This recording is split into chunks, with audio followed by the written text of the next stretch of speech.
Hello. You recognize the funky tunes? We're in the church.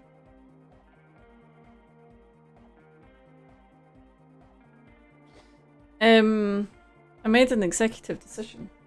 I'm gonna go back a little bit. It's just quite funky, isn't it?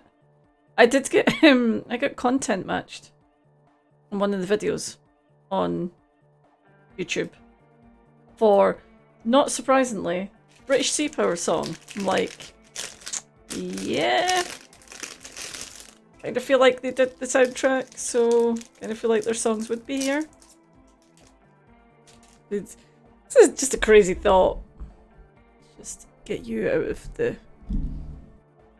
view a little bit. You know, just a crazy thought. Just when you get people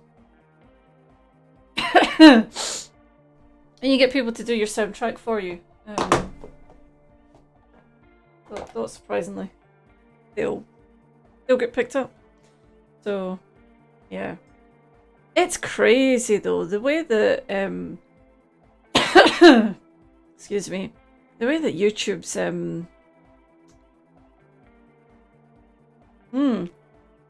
like music algorithms, they're aggressive as all hell.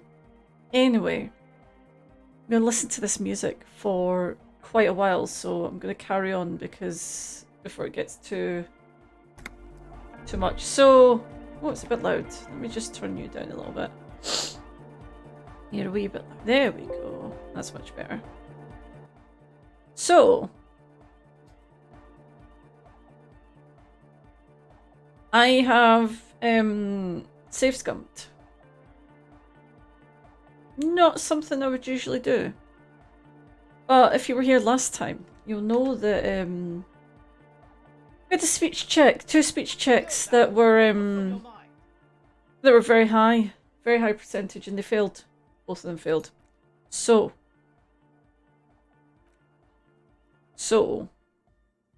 I'm going to go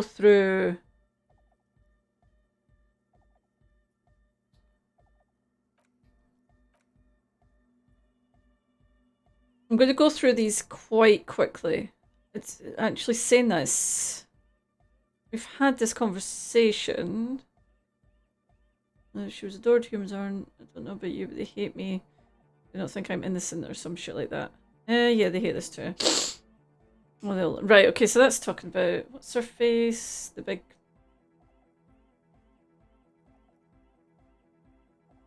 We cannot internalize a hardcore aesthetic just now. Maybe one day. So I think this means we've actually had all the conversations with everyone. Welcome back. Yes, okay. Let's see. Have we talked to Eged? Solarian Church, the place to be! Make some noise, my church people! Add code to the max. Yep. Okay. How'd you like it in the church? Yeah, back on the case. No disgrace. Bring it down to party place. Awesome. Great. So we've been through that.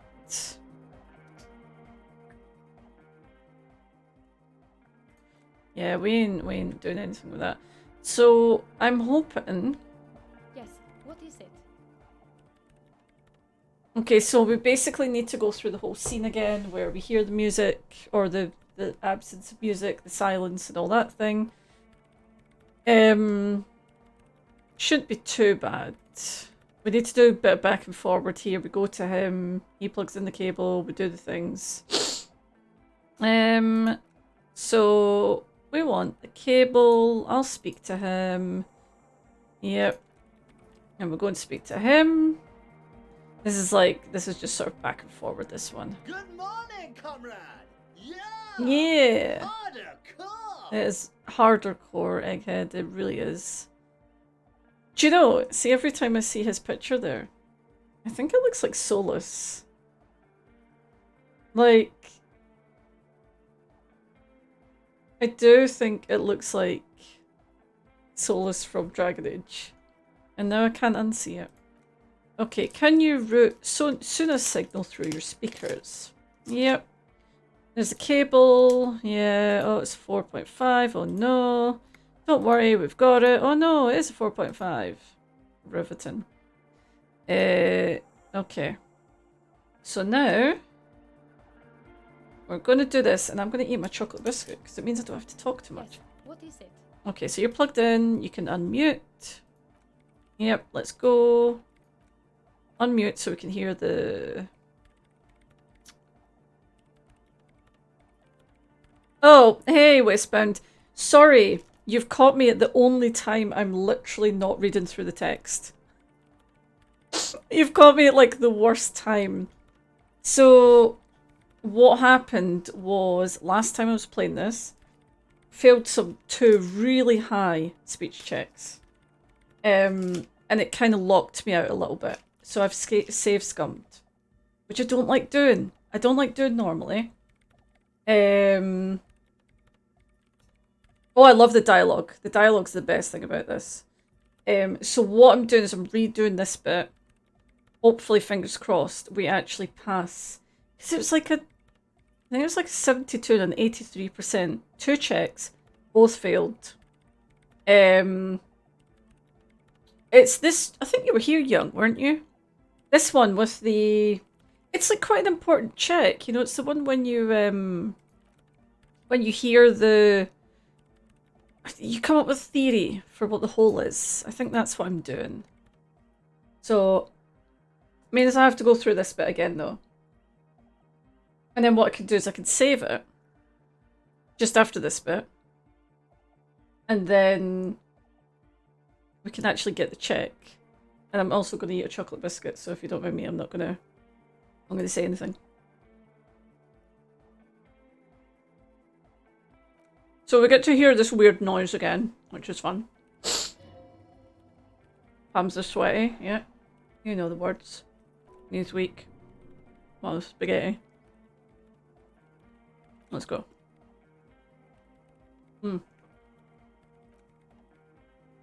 I'll crunch away from the microphone.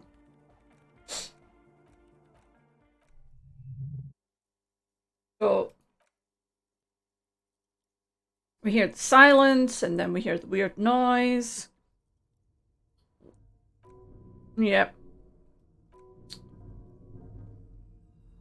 And it's really scary. Yeah, what's going on? Getting louder. In the basins, the water looks like it's boiling. Mega! Oh, that's Sana, mother of Mega. In his mind, the tidal wave approaching from afar, swallowing entire coastlines. It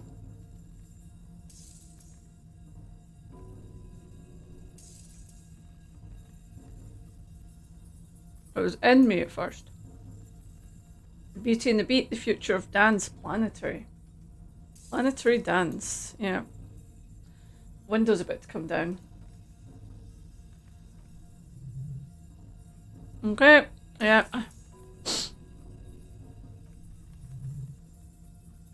We've been here before. We know what's going on. Oh no, we're not.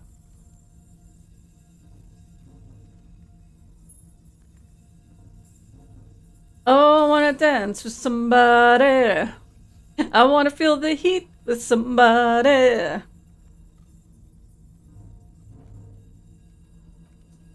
I had to sing that bit. Okay. Yeah, this is what we said last time, was it? Whatever you do, don't stop it. There we go. Right. That was too hardcore. Okay. Right. So now we'll save it before we do this check. That's the best thing we can do. Welcome also everybody to the stream. Might seem like I'm rushing through this a little bit, but we did do this at the end of the last stream. Basically, what's happened, just to get you up to date, found a bit of a hole in the universe. The hole seems to swallow sound, have no sound, but as you heard there, it's also got vibrations and shit. And And it's located in this church. So we're investigating this. Okay. Yeah. So she discovered that the data loss that they suffered wasn't her fault. Okay. What happens now? Right. Here we go.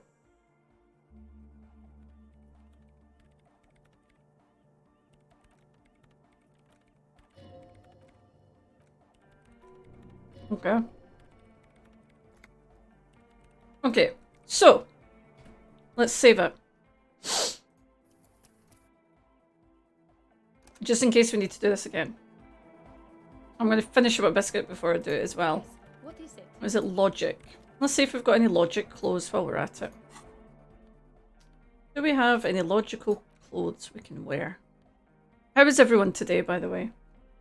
I just kind of flew into this because I wanted to kind of get past this bit. How are we all doing?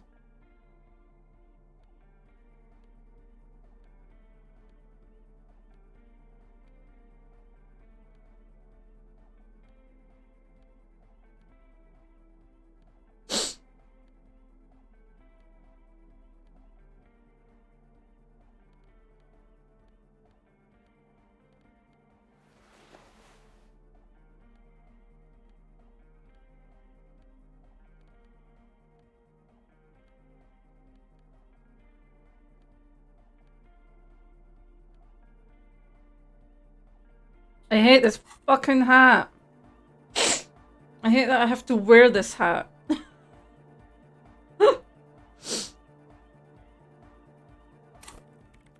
Right. I'm gonna do this first. Okay. Let's do this. Yes. What is it? Okay. So we're forming the theory on the 2mm hole in the world.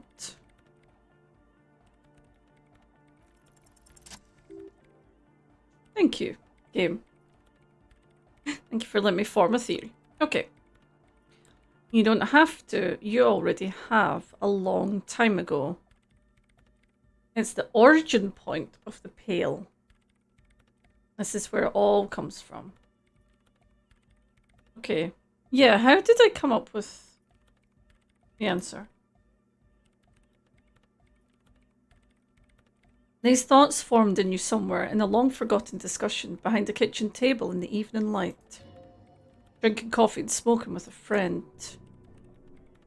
And a woman, she was there too. Her hair smelled of shampoo and she was smoking.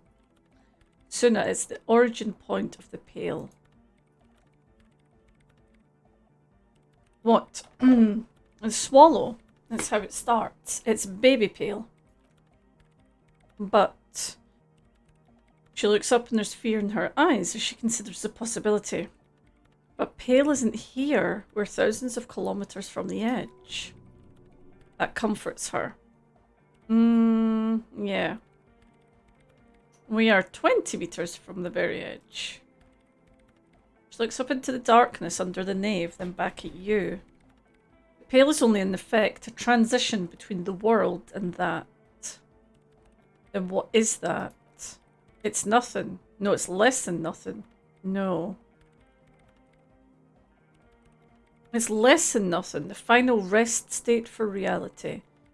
Imagine if all this never was. Then the Pale is simply curdling milk. But the milk clearly hasn't started curdling yet. We're here and the Pale is not. But it's getting, yeah, it's getting larger. I understand. A theory of the Pale where instead of an outer ocean, it metastasizes like a cancer or a mold, erupting in points inside the world. Yes, this is one of those places. She's silent for a second, then she opens her mouth. According to this, how long? It's already started. It's swallowing the sound. And information. Causing data losses in the East Insulindian front. Have you considered why it's formed in a church and also when or how it might start growing? Or if it has other effects? An intellectual hunger fills her now, casting fears.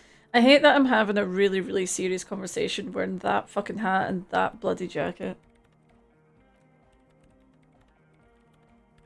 I also have a question since we're piling them on. How do you know this? I'm not doubting you. I'm simply curious as to how a detective of the RCM knows how to think this.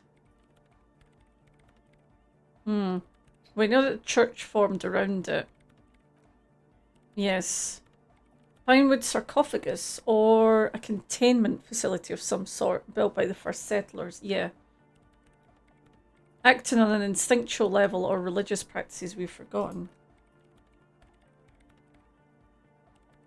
I have considered the same. The bad news is there were 7 Pinewood churches built in the first decade of Revachol settlement. Probably means there's 7 origin points? Most of them were burnt down during the revolution or repurposed before or during the Suez Reign. I'm not saying all of them have in them, but some of them might. A black grain hanging in the air. So all the failed businesses in the doomed commercial area, all the failure in Martinez.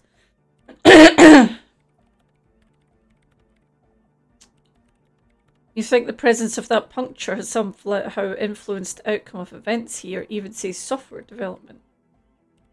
Hey Bo, you're not late. We're just finding out about the end of the world. So, it's all good. You can never be late for the end of the world.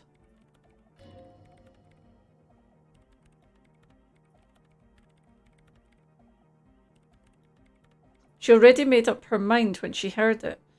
Some kind of great and uncaring force had to play a part. It wasn't only them.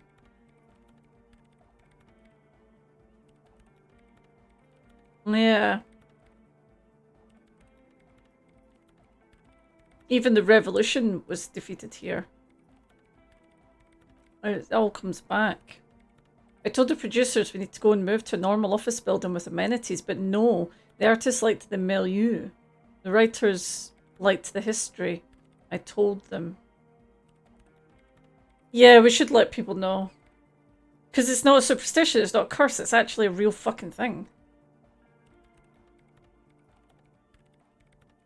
You are right, Bo. Aziraphale and Crowley were... Well, were they late for the end of the world, or did they show up right on time? Like a... wizard. Wizard? The Lord of the Rings quote. I'm not very good with Lord of the Rings. You mean Plaisance in the Dice Maker? There was almost no one left when we packed up. I think they all deserve to know.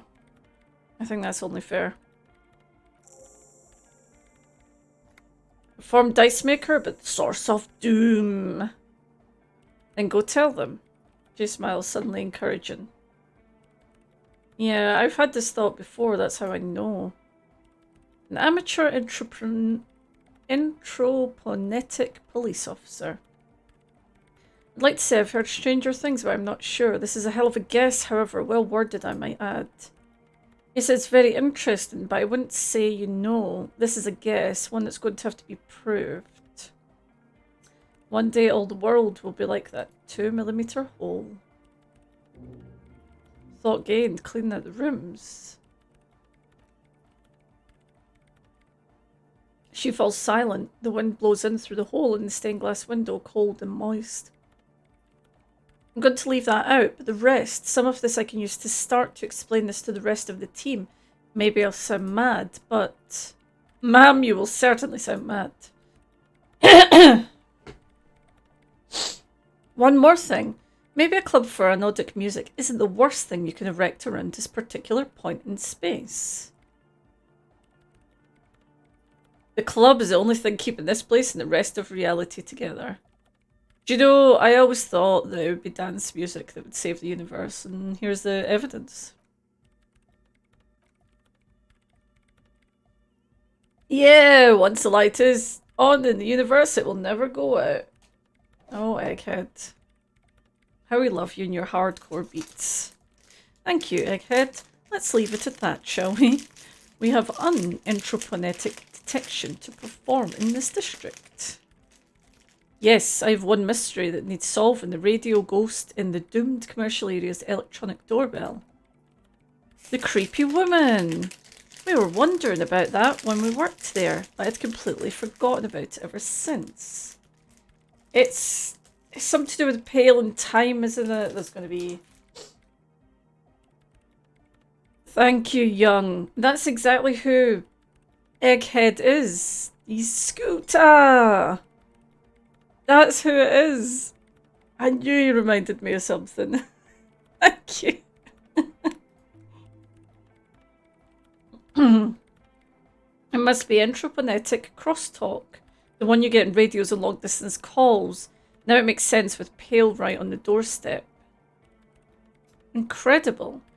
This would also explain why we get it on the police radio all the time. You get entroponetic crosstalk. It's quite common. When the signal gets routed through the Pale, all kinds of irregularities take place. You may hear snippets of someone else's conversation, or the voice of your former lover, or an echo of an event that took place 100 years ago. Fun! Pale is a shroud of memories, and it doesn't really distinguish to whom those memories belong. You could hear anything. Alright. That makes so much sense. Okay. So, what thought are we working on? Oh, we're not working on a thought just now. Let's cleaning out the rooms. Someone's been walking around in your dreams lately looking for something. Tidying up, rearranging. Storing away all the unrealised dreams, putting old pains in boxes. I'd love a dream cleaner. Imagine. One comes into your dreams and just sorts yourself out. Sorts you out. Sorts you out, yeah. The worst nightmares have settled down for a while. A spot of light on the bedroom door after the dark. The fluttering of eyelids in the spring sun. I thought that it rises only to disappear again, and yet there's a pattern emerging. Right. Sounds like a good thought. Let's internalise it. Let's unlock a slot first, and then we'll internalise it. There we go. So, yeah. Okay. So what I think we could do just now... Oh, the traps.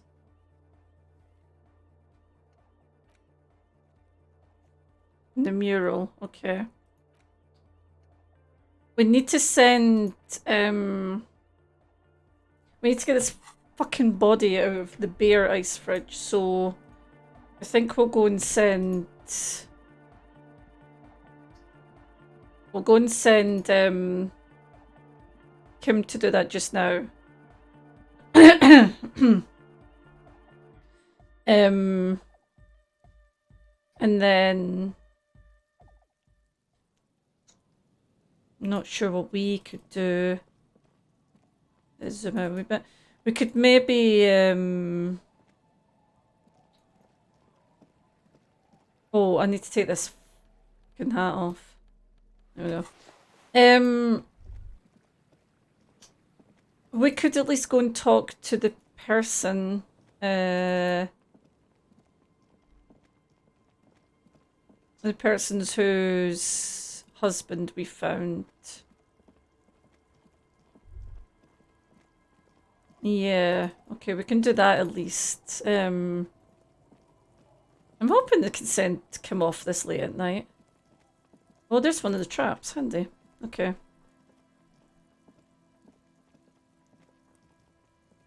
So these are traps we're looking for cryptid.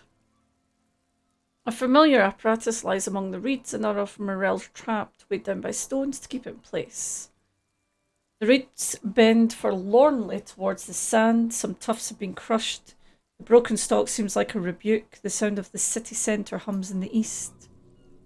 The constant distant song, louder in this part of the coast, nearer somehow, and there's that cold again, always cold. Let's have a look in the trap. Trap is full of panicked locusts, no sign of any cryptozoological beast. How are you enjoying the cardio, Lieutenant? I'm quite enjoying it myself. He does get... I do force him to run about a little bit. I'm glad he enjoys it. Always up for a good jog. Otherwise, would I still be on this case with you? Okay. Hey, for a guy who's not in the best shape, I certainly do like to run about a lot. It's faster than walking. Okay. Let's see if Kim will go and take this body and finally get it the fuck out of here. We need to get into here. Oh, what are you telling me? Damage looks like it could have been caused by an earthquake. Interesting. Good to know. Right, we're going in here. When we popped our body.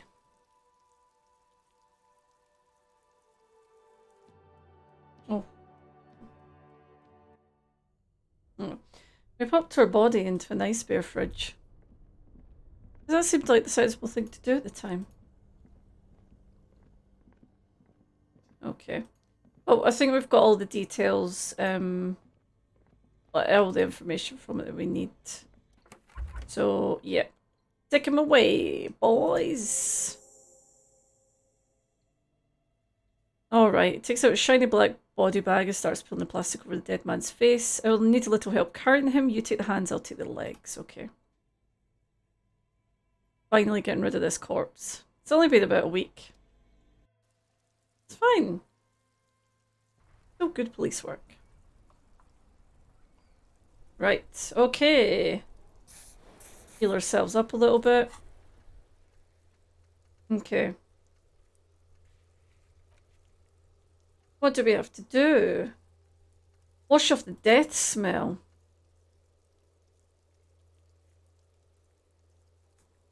Do a reek of death. I don't think there isn't a bathtub in my fisherman's shack. So I might take a... Oh, it's not going to be open just now, is it? No, okay. I might take a room at the Whirling and Rags just so I can rinse myself off. I don't smell like death anymore.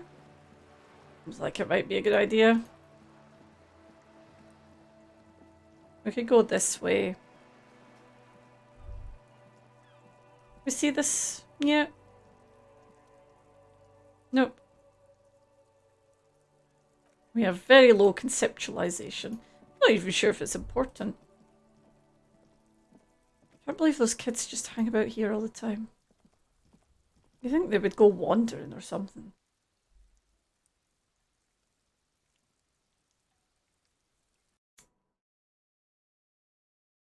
So we're gonna go and tell someone. Apartment 20. Now, where are the numbers on these apartments? Is it up here in the balcony? This is 23 is up here, I think.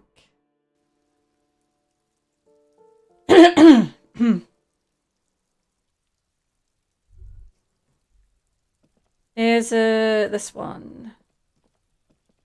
Could be this one. It is, yeah. It's a weathered brown door, number 20. Something smells good. Soup à l'oignon? My French is fucking terrible.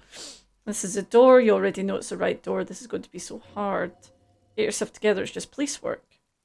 Don't knock. Just leave. You don't need this. You don't need to sad it up. I gotta do it. I gotta deliver the bad news while wearing a jacket that says fuck the world. Hello? Who is it? And someone turns down the radio. Is this Billy Majean's home? This is the police. Please open the door. A moment, please. Give us a moment. Is this going to end up being a big story? Oh, wow, you're by yourself. Oh, thanks. That sounds like it's going to fare really well for me. There's fear in her voice. Well, we're doing it now.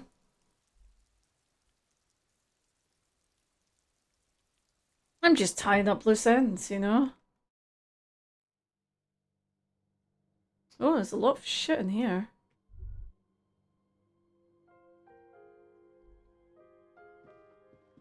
No, I mean, I agree. Like, I much prefer it when Kim's around. That's why, like, when it said he was going to be gone if he takes the body away, I was like, I'll wait until the very end of the day to do that.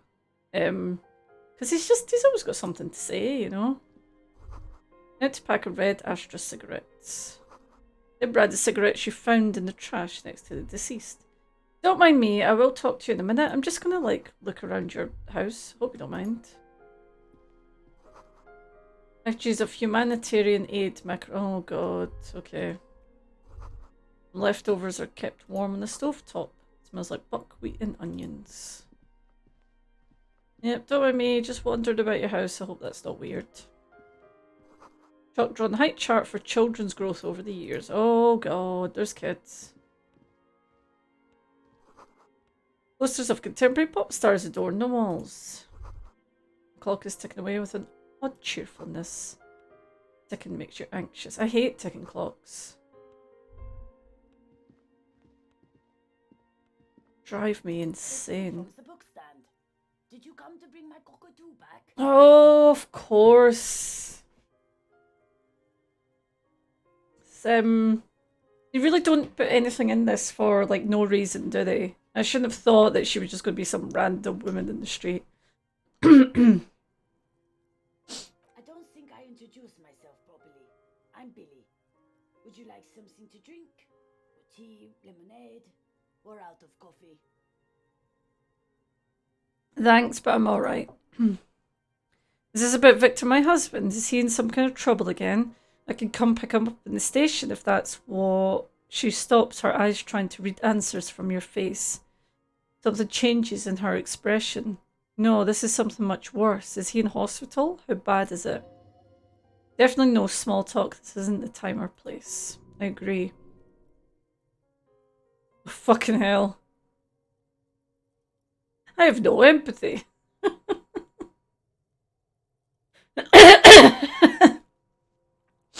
It's like ripping off a bandage. The least painful way is to do it straight away without stalling. I mean, and if it's possible, you live here with Victor, your husband, right? It's me, Victor, and the kids. We have two daughters, Jeannie and Jolie. Jenny and Jolie. Don't think we've seen them. Yeah. Where are they? Girls are staying at their friend's place tonight and Victor's out. She swallows visibly. Out where? He has a problem with drinking, so he disappears every now and then. He's probably in the pox drinking with his friends. I sent him to the library a few days ago, but I guess something came up. Oh, come on. Yeah. To your knowledge, did he make it to the library?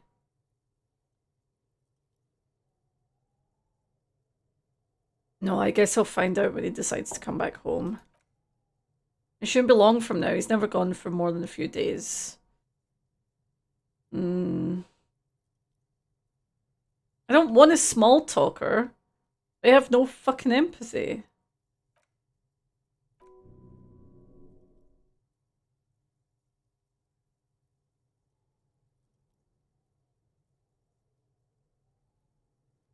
I'm gonna have to go the long way. So how have you been?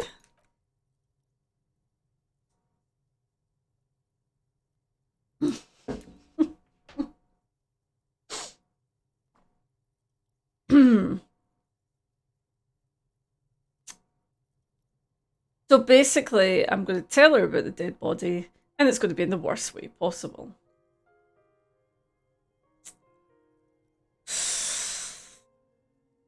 I mean, there's no way I'm going to get...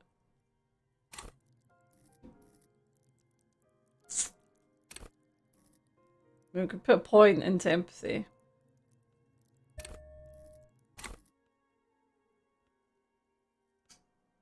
I don't think there's any way I'm going to get my stats high enough to even get a chance of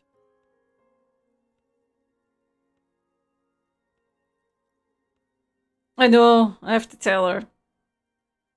It's either, I'm guessing you can either tell her in a nice way or in a horrible way. What I could do is I could stand awkwardly, change clothes in front of her, because that'll like cushion the blow, right? Okay, let's do it.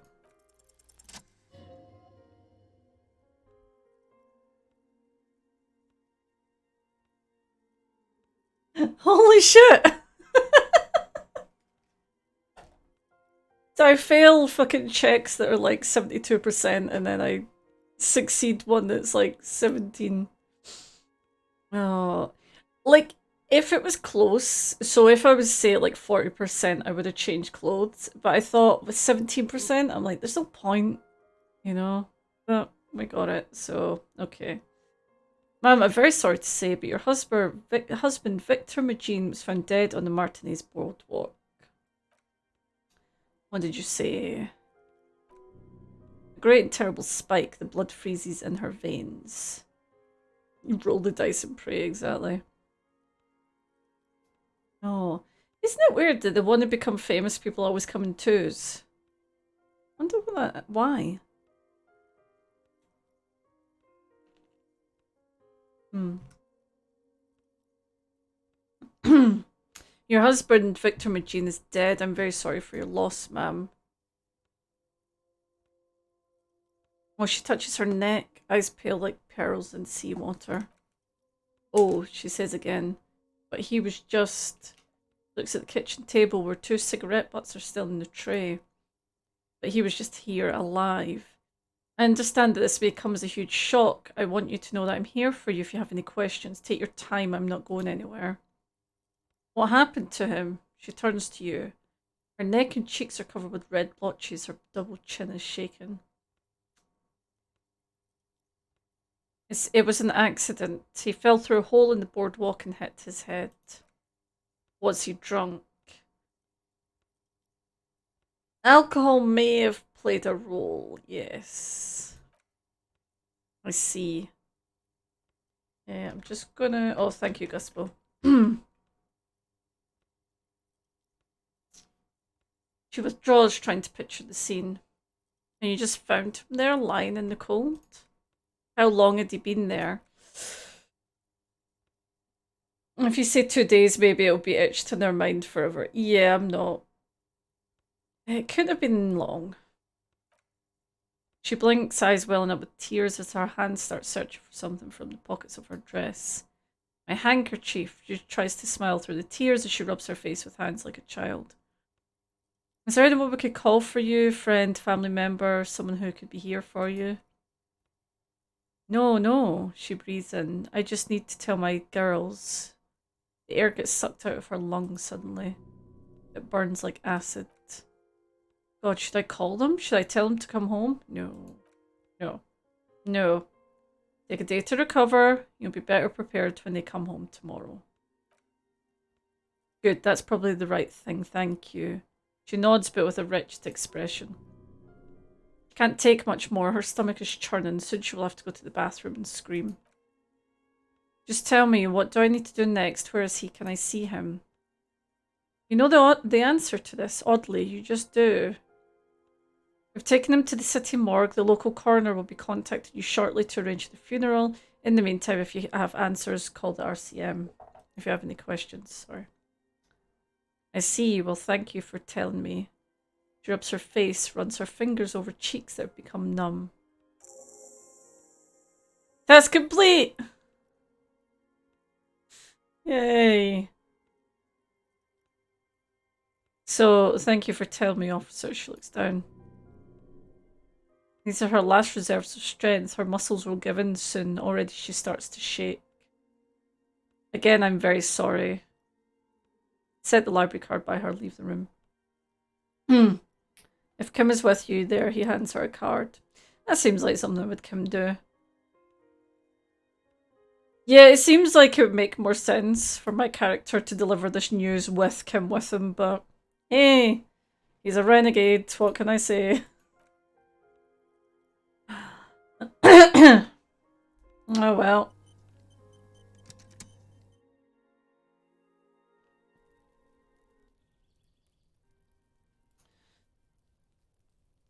was a bummer.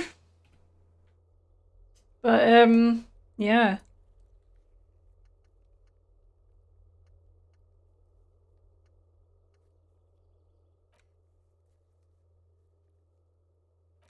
Okay. So I don't think there's not much else we can do just now. So what I'm thinking is we can go and look at this stuff tomorrow. What I'm thinking is we can go get a room in the whirling in rags and wash off the death smell. We'll need to go back and speak to Everard at some point as well.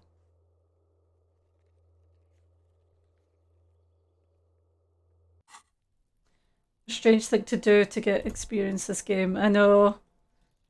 I mean, at the end of the day, it is a task. It's a quest, which we completed. So, I mean, kind of makes sense. Not that it makes it any better, but it's I feel like we've done worse things so far.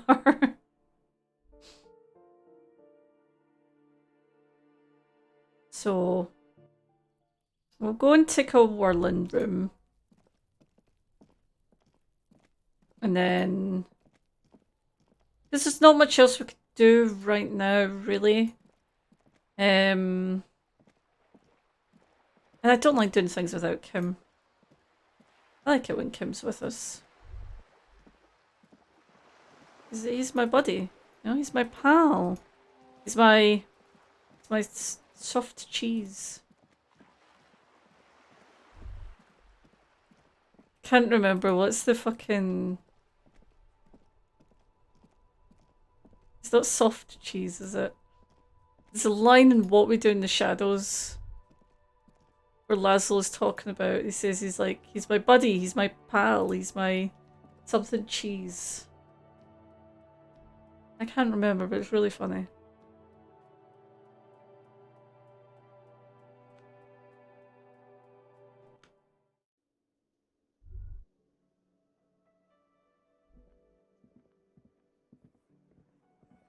This guy I'm fascinated with. Oh, we can tell her that we found her husband. Yes. We can do that.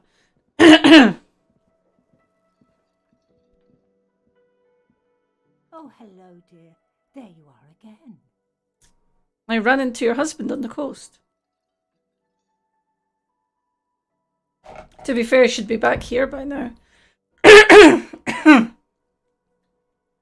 He's fine. As I had suspected, he couldn't get back earlier because the water lock on the canal was broken. Now he's just finishing up some work. Oh yes, that's my Morel. He's bound to catch a cold staying out there for so long. I got super sprayed by the pheromones. So I'm super pheromoned up right now. I'm sure it'll lead to something interesting. I'm so relieved to hear he's okay. Thank you for putting an old woman's heart at ease, if even a little. You haven't, however. There are dangers out there. Our aging bodies fail. Her heart won't rest until Morel is safely back with her. You never told me you'd seen the Phasmid. Oh, you don't want to hear about some old woman's ramblings? Yes, I do. I stood and listened to you for like 20 minutes talking about cryptids. Yeah, I really want to know. Well, it was summer. I was building a racing track out of sand on the beach near a tall stand of reeds. Quite a tall one. Many times my height, I remember. When all of a sudden... Where and how old were you? Ah, I was 5.5. In Bettencourt in the suburbs. My grandmother had a summer home there. She'd just start forming memories, real memories, not the billowy haze of infanthood. What happened? The strangest moment of my life. I looked up and one of the reeds moved. Not like a plant, but like a living thing. It stood up and looked at me. Its body unfolded like some antique toy. I've never seen anything like it. She had no fear, just surprise. I just had a thought there. If I got sprayed with the pheromones and then have a bath, does that mean I'm going to not have the pheromones anymore? Does the game work logically like that?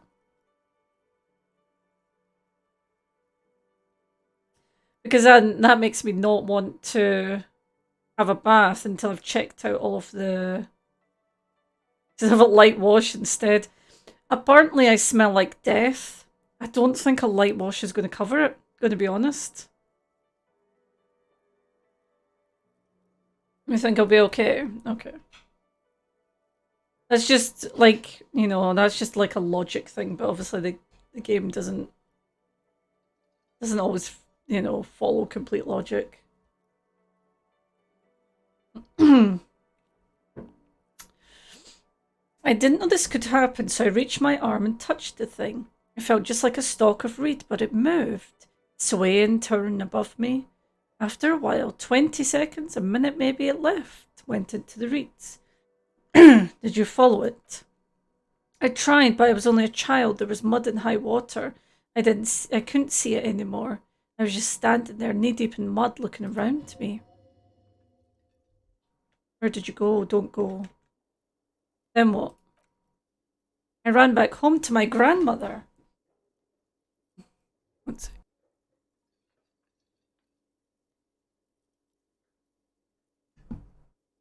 Here we go.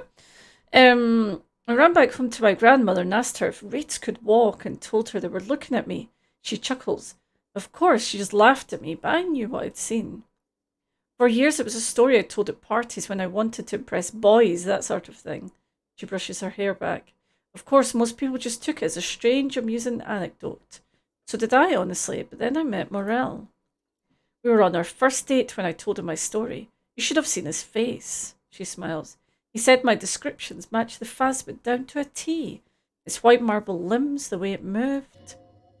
So that's how they met. This is beyond significant for them. Understood. You're on a date. Our first, yes. Aww. His limbs are white. Not all of them, as far as I remember, but some of them on the inside, like stalks of marble, if that makes sense. And how big was it? It's hard to say how big things are when you're quite small yourself. To me, it seemed taller than I was, but that's probably not the case. Okay.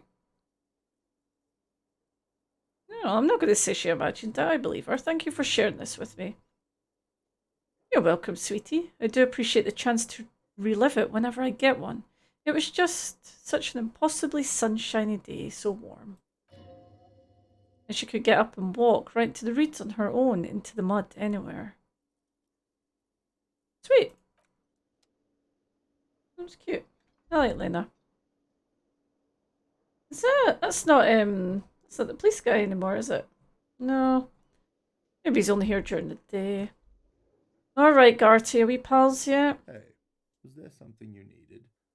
Maybe we're slight pals. Is there anything else we need to talk about? No. Okay. Yes. Go on then. Take my funds. You got the room for tonight, but remember you'll need another 20 real tomorrow. How could anyone forget, asshole? Take it easy on him. Deep down, he really hates being the guy who has to remind you. Oh, to be honest, I shouldn't be pissed off at Garty being an asshole, because I was a total asshole. Fucking smashed the window in my room and everything. Like, I'm lucky he just didn't throw me out. Because let's be honest, I did deserve to just get thrown out.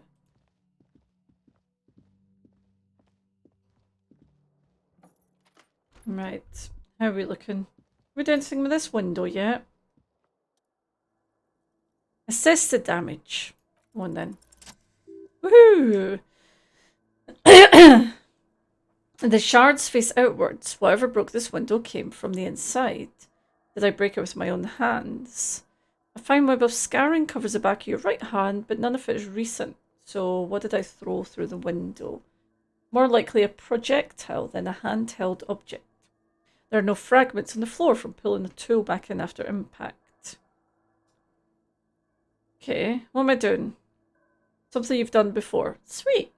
Assess the size of the impact. It's too large for a bullet, yet too small for a piece of furniture. You're looking for something heavy and larger than your fist. Okay. The shoe you found out in the balcony fits the hole almost as well as your foot. It would have been heavy enough if thrown with force. Makes sense that that's why my shoe was out there.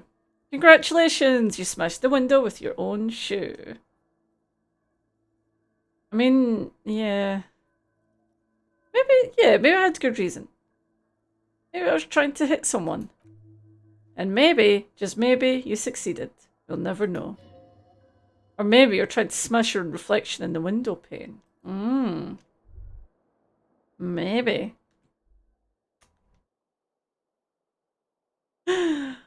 Oh, you're right, Guspo. Hobocop makes the checks at the right time. Hobocop is a holistic detective. I never thought about that. I like that. I still want to know why I could potentially get into Kim's room.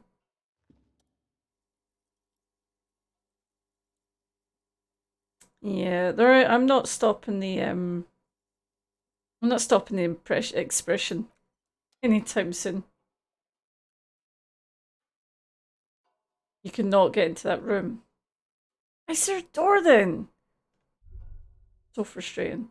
Right, let's take a bath. This is not the cleanest bathtub in the world, but it's cleaner than you are right now. Ah, that soap scum smell. It smells like life, at least compared to you. I want to live forever with a corpse smell. As much as I am a hobo, I don't think I want to smell death. I think we should have a bath. Undress, close your eyes, and submerge. The water's only lukewarm, but it's still comforting like amniotic fluid. If your beer cans are bobbing up and down along your flanks like sad duckies. You feel nice and lonely and so tired. Let's say I take the beer cans out. For a proper bath experience without the beer cans. Now you're alone with your thoughts in the tub. But it's easier than being alone with your thoughts outside the tub. They're not even really thoughts, just assorted sensations. None of them acute enough to focus on. Let's imagine something. You see the corpse. You can still smell the cadaver on you. It's going to take more than one bath to get rid of the stench. Then houses along a narrow street, a video rental, darkness on the planet's curvature. Let's linger a little bit. Let's get some wrinkly fingers and toes. Your fingers grow pale and they're covered with tiny whorls as the water cools. What are you doing? You're not some fat fish in a fucking aquarium. Time to get moving. In the final cut, it looks like you'll be able to get into that room. Interesting. I did wonder, not anymore, but I did sort of wonder if there was going to be like, you know, if Kim was going to have secrets, if there was going to be something to sort of find out about. I mean, I still think there's things to find out about Kim. But maybe it would be related to that. Oh, I got dressed right into my dirty clothes. Lovely. Excellent. Well, we washed off the death smell, so that's better than nothing. Sweet. Okay. I think we're going to go and have a little sleep. Oh.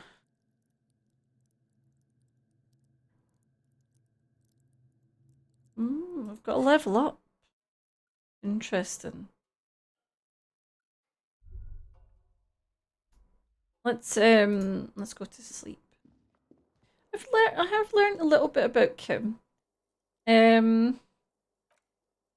He's... I can't remember exactly what I've learned, but I know I've learned a little bit about him. The room behind your closed eyelids is familiar now, the only home you've ever known. That's a lie, because I now have a shack in the Fisher people town, so... The darkness gathers, the last thing you hear is the wind blowing in through the broken window, then something comes, a kind of sleep. Hello, limbic system? Yay! Like a deftly cast fishing net. Sleep pulls you out of the world and into its dark shore. The rough mesh chafes. Then, tightening around you, it digs into your brain. Dark Shore my ass. I know what this is. How have things been going for you out there? Helped anyone lately? Saved anyone lately? Murdered anyone lately? Because you know you are a murderer. A disco music listening psycho killer who offs poor people and then forgets about it. Okay, so I'm a murderer, and that's bad. Hear that? He doesn't even flinch.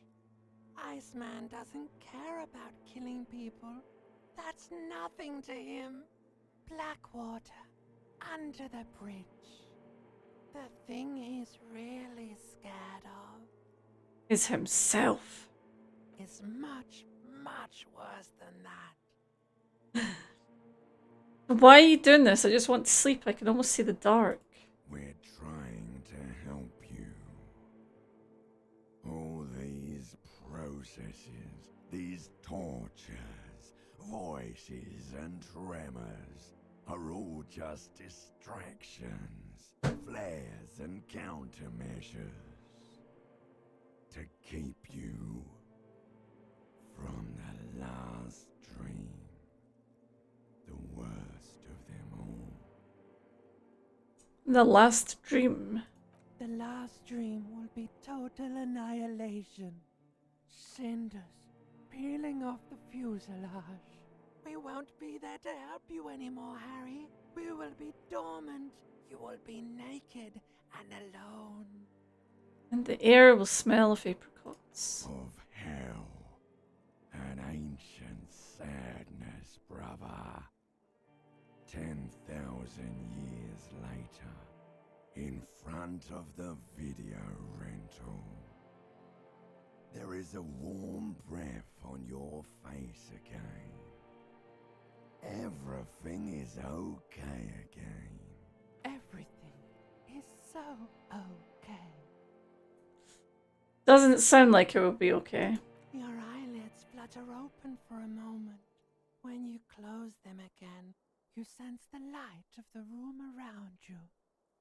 You're back. In 2 seconds, the alarm will ring.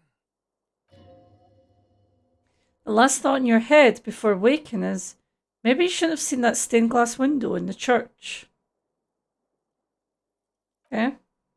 Great. We haven't watched True Detective Young. We did speak about that before, yeah. It is on the watch list. We'll definitely check it out. Right. Okay. Why can I not pick up this bottle in my own room? So, ironically, I think Kim might be meeting us over at the shack now. So what we're going to do today, right. We'll deal with Everard later. Let's go, yes. We want to check the boardwalk for bullet traces. We want to see if we can get to the island for bullet traces.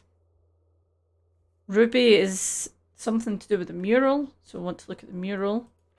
And we've got 2 more traps to look at. On the way, we can inform these guys about the source of the doom.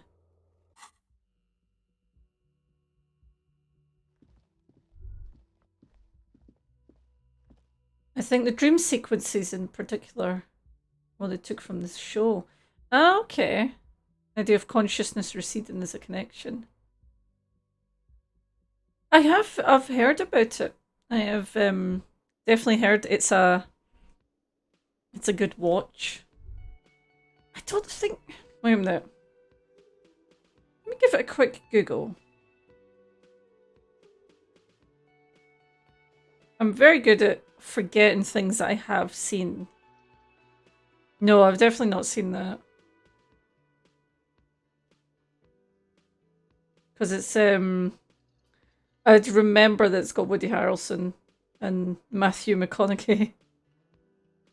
Guy with the hardest name to spell. Alright, oh no, Kim's here, that's cool. Hey Kim, how's it going? Want to talk to me? Yes? Yep. Alright. Well, let's go. Ain't nothing to do here. And we'll go and talk to our dice maker friend. And then we'll talk to Plaisance. Don't know how well that's going to go down with her, I'm going to be honest. I feel like Plaisance won't take the news very well. But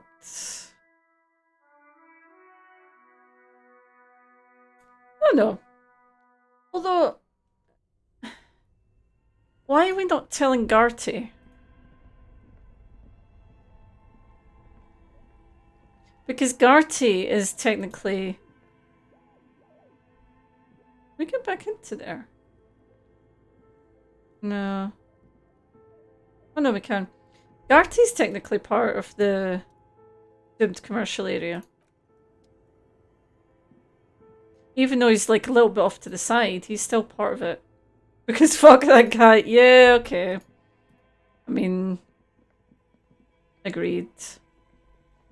Anything that does the ice bear fridge want to tell us anything? Nope. Alright then. You just keep on doing your thing. I'm sorry we had to store a body inside of you.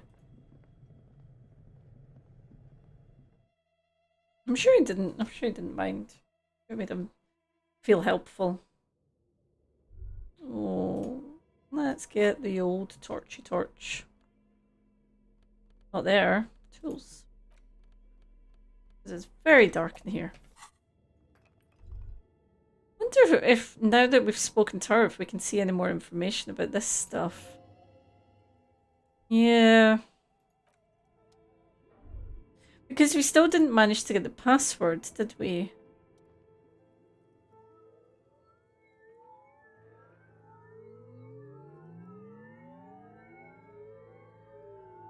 Tiles on the cube are still smouldering, casting the framework in a soft glow. Can we print? Yeah, we need to speak to her. I still don't think we've got the password for this. Yes, hello. Try the password for the production schedule. Okay. Oh, after life death. So we do have the password. Okay. I've unlocked the production schedule. After ending the call, please press print to access the filament. Really? Of course she used the same password. I mean, come on. Maybe those radio computer guys aren't that paranoid after all. The amount of people that have, you know, password for their password is shockingly high. Let's see what the printout says here. It's a project report written by the lead producer Andrew Andy Scott about We're All Untethered, a radio game developed by Studio Fortress Accident. The first few pages give an overview of the capital and workforce, while the rest of it seems to be a production schedule. Okay. What happened to the money? In its short time of existence, Fortress Accident SCA managed to burn through truly insane amounts of money. First tranche of seed financing brought in 150,000 real, but then came the delays. Eventually, the damage reached 400,000 real. Jesus Christ, okay. Joma Jew. These guys knew how to party. Yeah, where did the money come from? Let's just say it was a real adventure for their Iguanajan investor. So who worked there? Fortress Accident employed 18 people, the bulk of the team composed of writers and concept artists. There were radio programmers, sound engineers, a CEO, 2 marketing experts, and a single overburdened producer who developed a habit of propping Pyroholidon in the basement to escape his obligations. But on the other hand, their obligations were piling up at an inhuman rate, a rate that could only be amended by this speed drug. Okay. Let's skim through the production schedule. The production schedule depicts a glorious descent into bankruptcy. What happened? It was impossible not to fail. The project was too large, and no amount of money could satiate the ever-expanding ambitions of the development team. They tried to make a 4 million real game with 400,000 in their bank account. They thought they could bridge the gap with pure willpower and imagination, and they couldn't. I could have bridged the gap. No, you couldn't have. What do you mean? I totally could have. Definitely not. Fine. Alright. Even then, success remained within an ever-narrowing margin of possibility that, despite everything, never entirely disappeared. That is until they discovered the Valley of the Heads. What?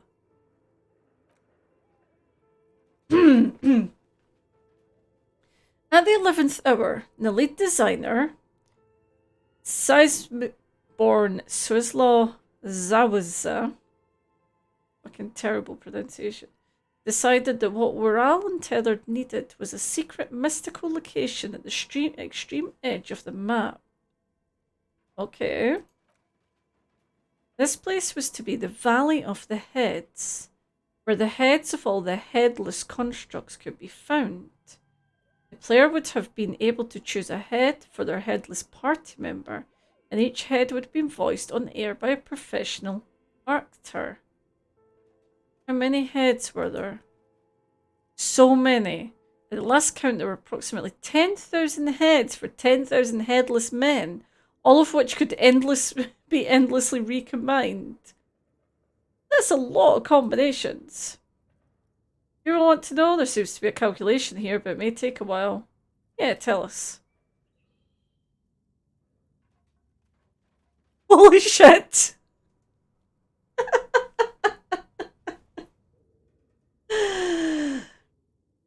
That's quite a few combinations. It's the film pie. Okay. Yeah, that's a couple of combinations. Oh, for fuck's sake!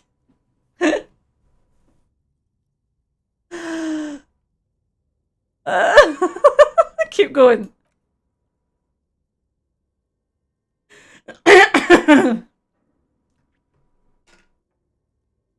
Oh my god. Is this real or is it just spit out loads of numbers for me now? The lieutenant taps his foot impatiently, his arms folded tight against his chest. He's dying for a cigarette, come to think of it, you are too. If the machine craps out and gets a weird goo... What? What are you trying to say there? Weird... If it turns into goo? It's totally pie. I'm gonna keep going. I'm gonna keep going. I need to see what happens.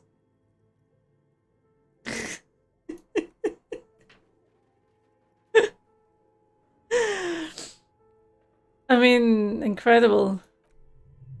What if you broke the radio computer? What if it's never going to stop? Let's keep going. Oh! Oh, okay. Oh, that was the end of it. That was so exciting. So that's what did them in. Well, yeah, that and the catastrophic data loss. Yes, that's what Suna mentioned. On the nature of the data loss, there's ominously little information in the production log. Well, they didn't know why the data was lost, so that doesn't surprise me. It comes at the very end, where things get fuzzy and dark, where tables and numbers seem to vanish into an eerie nothingness before the investor pulled the plug. What's clear is that one day an unidentified numeric anomaly occurred on the East Insulindian lintel front, just as the Whirl and Tethered project was being compiled that day. And so it all got lost in the air.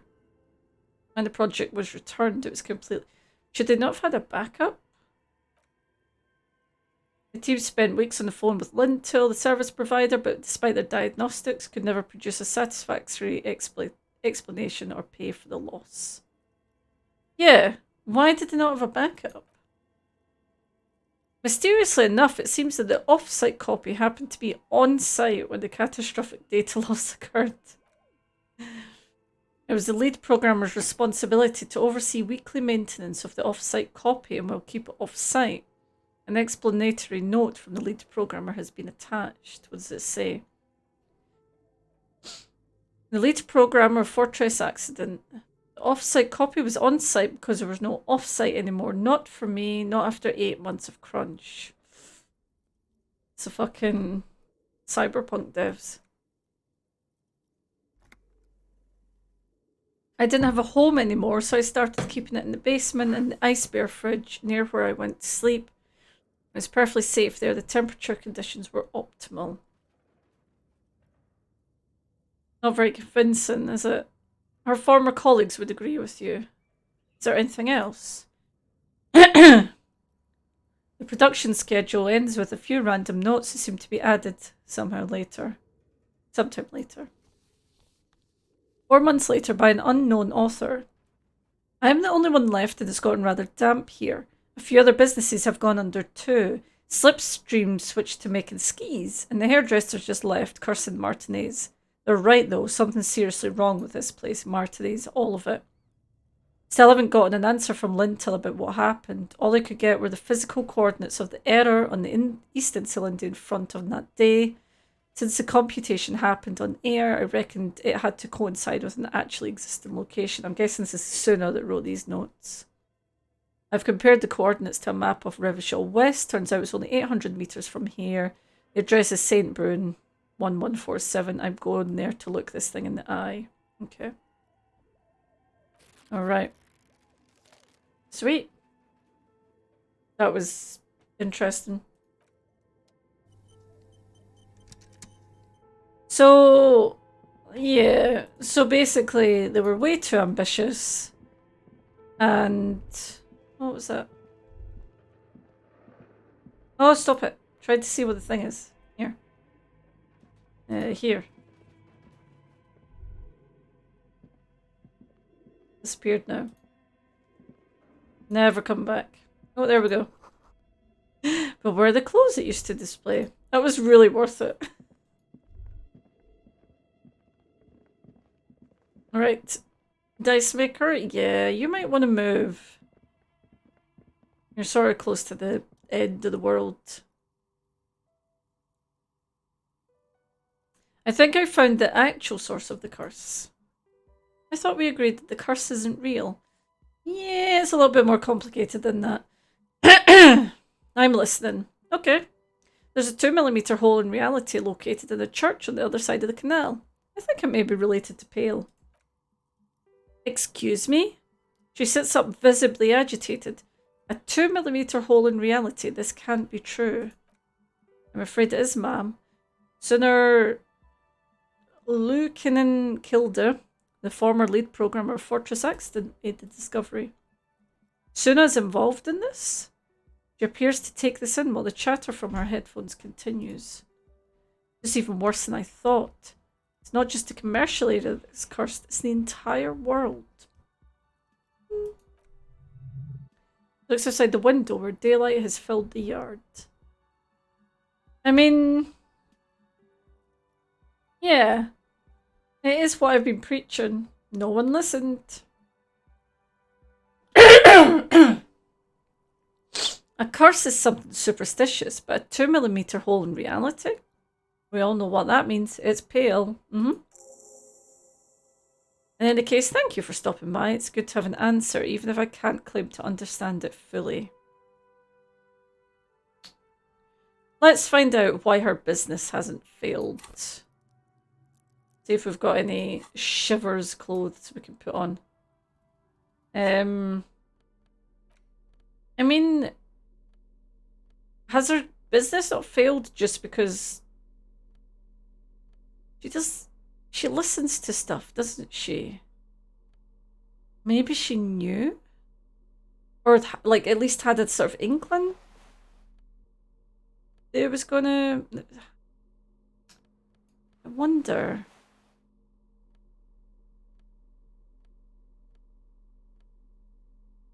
Maybe she just worked through it?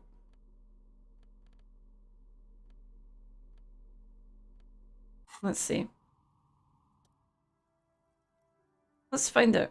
Why hasn't your business failed? A gust of cold air sweeps through the chimney. The stones and minerals on the shelves rattle as though agitated. For a moment it almost feels as though you're outside the building, exposed to the atmosphere. I think I know why your business hasn't failed. Didn't we already talk about this? It's because you're not in the same building as the others. This isn't technically the doomed commercial area. What are you talking about? My address is exactly the same. Rue de Saint Ghislaine 10. No. The old coal plant that used to be here was subsumed into the new venture. Its ruins swallowed up, yet it has a different address in the heart of the city. Oh, this used to be a coal plant. You're in the chimney of another building. This doesn't make any sense. She looks around, bewildered. Are you saying my business was spared because of a technicality? Where's this coming from? It's just logic. No, let's just say I have my own method. Unusual methods. What does it mean? What, does it mean I'm safe from failure? I mean, no. Yeah, no one's ever really safe. She starts laughing, her fingers trying to rub away the exhaustion from her face. What? You know what this is? She raises her hand to reveal a piece of metal shining on her index finger. Your lucky charm? Some kind of ward? This is a morning ring. I made this when my first company failed. There's a small jewellery shop right here in the East Delta Commerce Centre, built with the little I inherited from my parents. I drove it into the ground within a year. It didn't have what you would call a viable business plan. See? The curse is real. Bet you didn't run this little jewellery shop from the protective depths of the chimney. No, you're right, I didn't. She laughs again. It wasn't just a jewellery shop either. I always thought that it was just a world, that you were supposed to try again and again until you finally succeeded. And now you're telling me what? She closes her eyes. It was all because I didn't run my little shop and ventures from a dump inside an abandoned chimney? I didn't call it a dump. You've made it nice and cosy here. Yeah. Or maybe it's the entire world that's cursed. It's such a precious, precarious place. Nothing ever works out the way you wanted. That's why people like role-playing games. You can be whoever you want. You could try again. Still, there's something inherently violent even about dice rolls. It's like every time you cast a die, something disappears. Some alternative ending or an entirely different world. Oh, thought, the precarious world. But anyway, thanks for sharing your theories. You're most welcome. Alright, let's go and tell Liaisons herself. Did we ever... No. I feel like there is something in this room, I just don't have the stats to see what it is, but... Oh well. Right, now I can't remember. I'm gonna go through here, don't we, to get... No, we have to go this way, I think. I'll go this way. Is this Emma's atelier? I don't know. Let's go this way, that's right. Oh yeah, there's still the there's still a check to do this. I didn't do because yeah. I just feel like I'm gonna hurt myself if I try and do that, to be honest. I feel like I'm just gonna cause myself some sort of pain.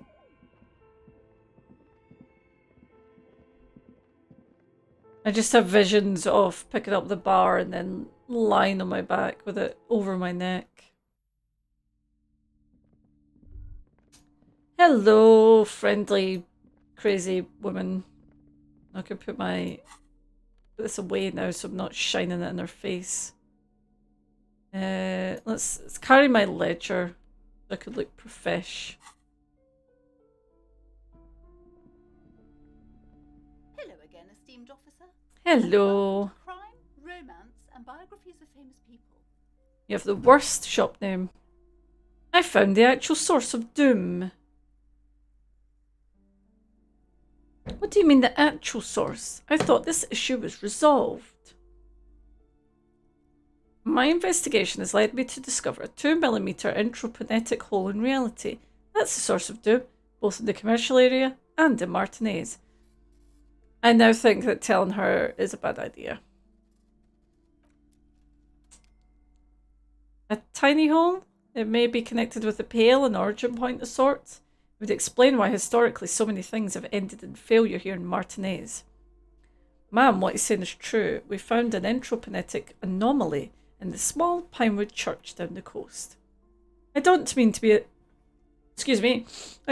an alarmist, but more research is needed, but it's not looking good. But that's not in any of the ancient text. How am I supposed to protect my bookstore from that? Just too afraid to even say the word. Right, let's be nice to her. You can protect it with hope by refusing to give up. It's what people have done in the past by building a church, place of worship around this thing. You're right, officer. I mustn't lose faith, especially now that Annette is finally settled in at school and making friends. No, we can't just leave. Besides, didn't I have some sea light hope catchers around here somewhere? I must find them. Everything will be alright if I can just find them. Alright. Well, I mean, that went slightly better than expected. So, let's see if Annette's got anything to say to us. Hi, Ace Detective. Are you here for more books? Alright, bye Annette. Okay.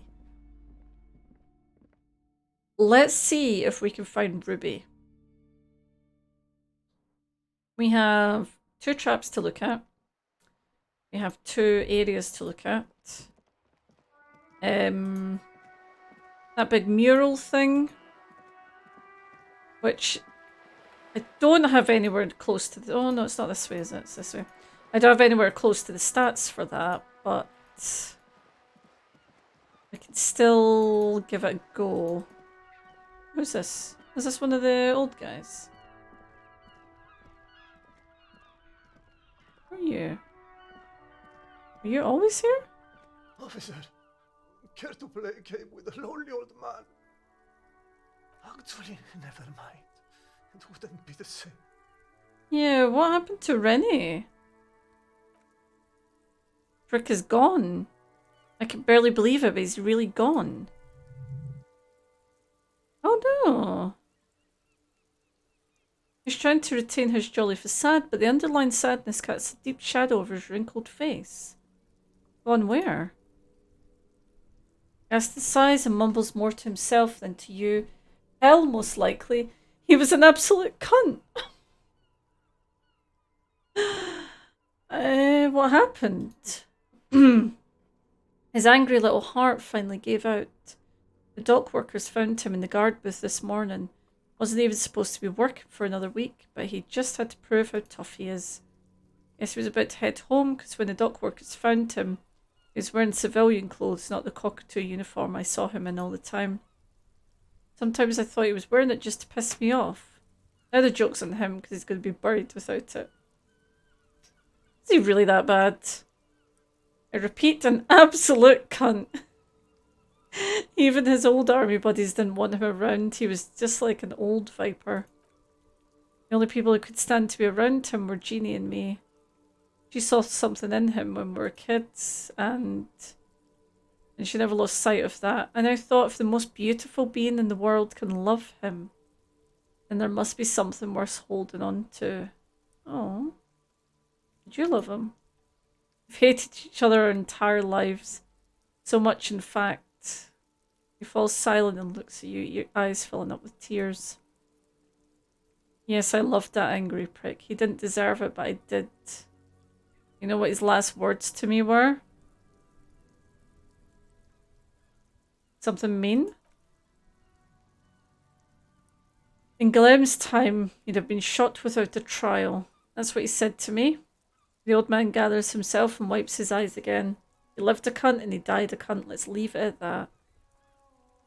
Oh. We've got the photo of him, that's right. Something to remember your friend by.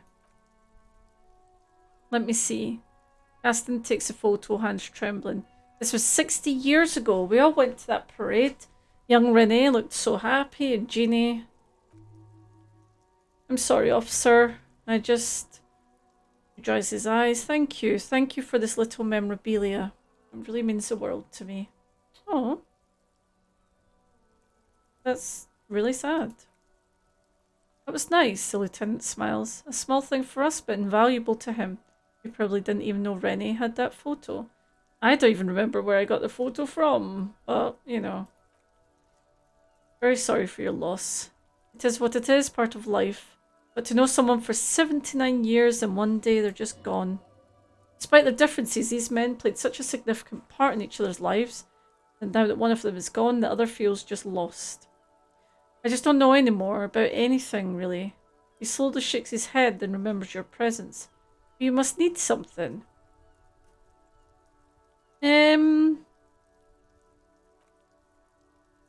Okay. I'm not gonna... I'm not gonna say to him, old people die, you better get ready.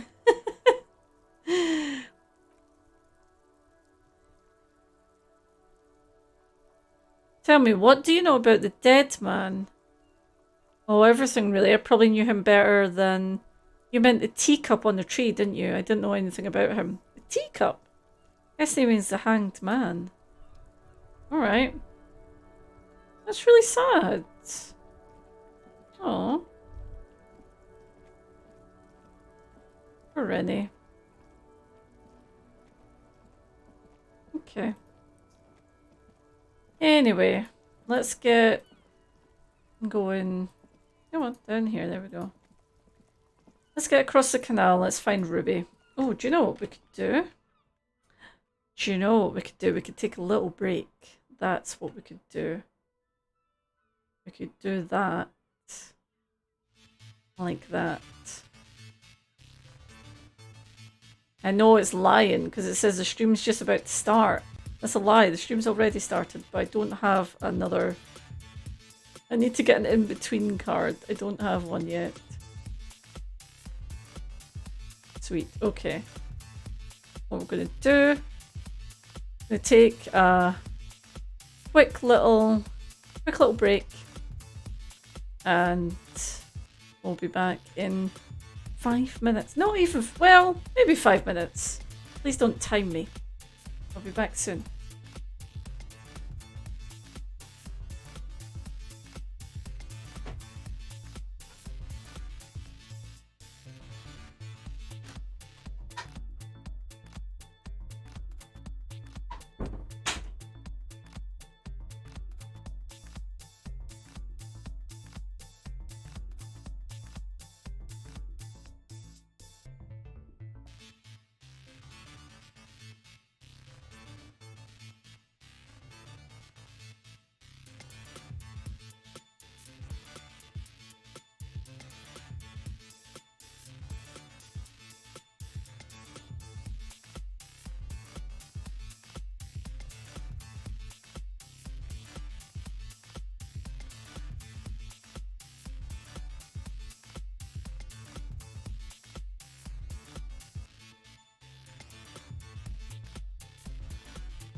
Hello.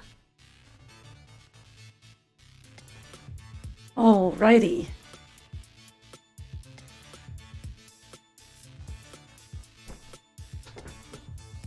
Hello. Hello. Don't know how long that was. Hope it wasn't too long. It's not batter the desk too much. Right.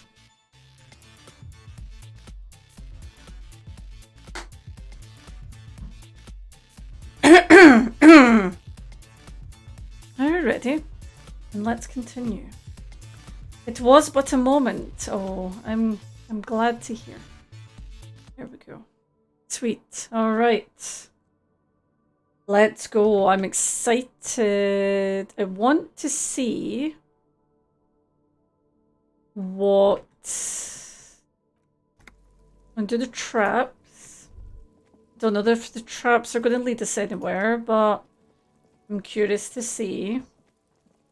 And I'm really hoping we track down Ruby.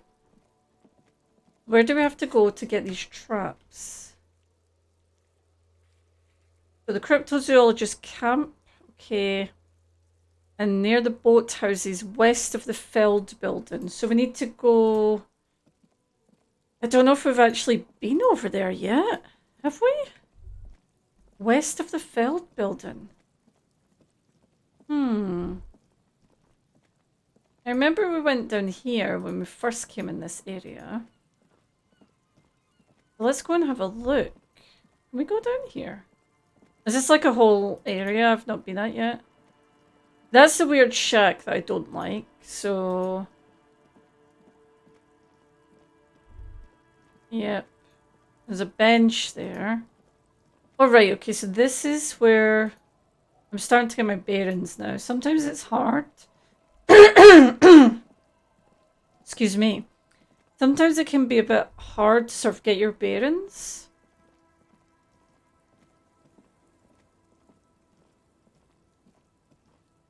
Quick question. Are we discoing the fuck out of an Elysium, or are we Elysium the fuck out of a disco? That is a hard question, isn't it? So we can't go that way. I think we're discoing, because what I think we're doing is we're facing the Elysium, we're looking at the Elysium, and we're bringing disco to it. So that is, that would be my thoughts on that. Happy to hear other people's thoughts on that. Right, how the fuck did we get over this side?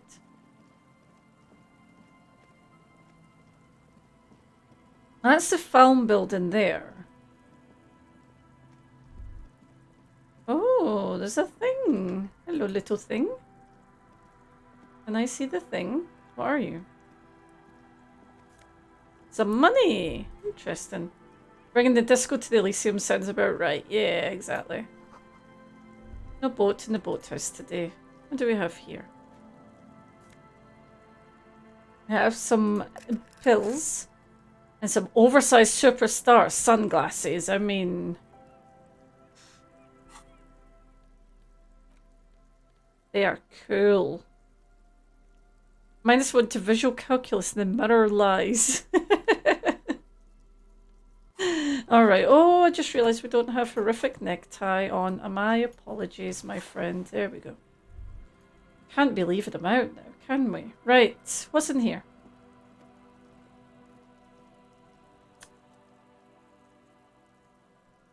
Yep, look around. Behind you, a ruined residential building looms over the reeds. Shielded from them from the wind, they rustle confidently in tune with the pitter-patter of the rain. No, horrific necktie. It's okay. It's okay, he's back. He was only gone for a few minutes. He's okay. Right. My apologies. Okay. So, horrific neckties back where he should be. Everything's fine. When this district was booming, the reeds were kept at bay. Nothing obscured the freshly painted facades. Nowhere for drunks and adventurous teenagers to hide. Now only the wind blows.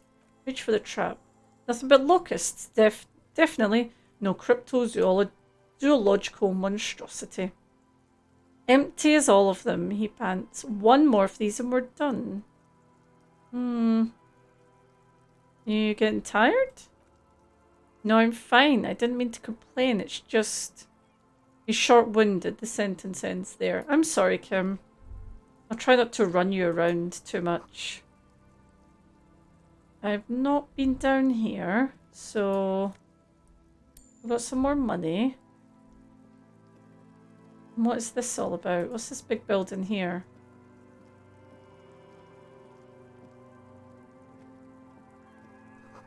Ancient paint's peeling off. Shaded bench.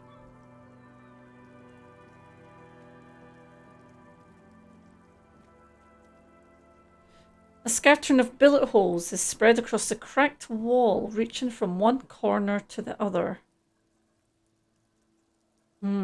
Yeah, it's definitely something to do with the revolution. There's billet holes. Something's definitely gone down here. Lieutenant examines the wall closely. The density of the billet holes is unusual. Even a general average billet hole frequency in Martinez. It's a bit like a firing line. Looks like fully automatic rifle fire, something you don't see these days. Why not? The manufacture and the sale of automatic rifles was curtailed after the revolution. The destructive power of such tools proved to be too much. We do need to retain some humanity in this world. See what visual calculus we've got. To me, that looks like it looks like a firing line.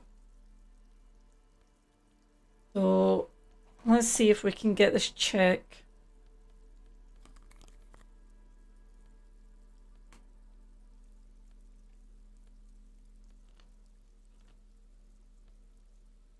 I mean, it does just seem like it's going to be like sort of history, but it's still important.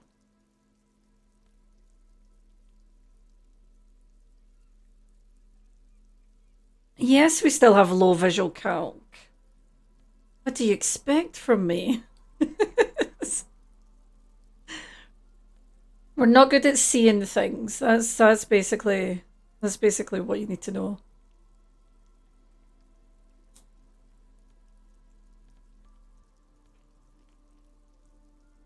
These glasses. The neat office shades.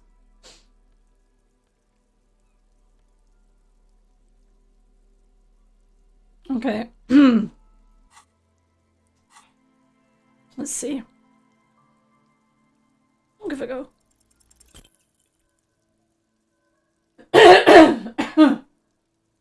Unable to piece together the big picture just now, there's a hole in the hypothesis. I'm dumb. Oh. The scattering of bullet holes looks like one giant smiling mouth. Smiling its deadly smile, laughed at you and the world and the living. I think I've got a point. We could put a point into visual calculus. I mean, it's 3. Not that low. But this is one... This is one that I do quite like. So let's level up and see where we get with that.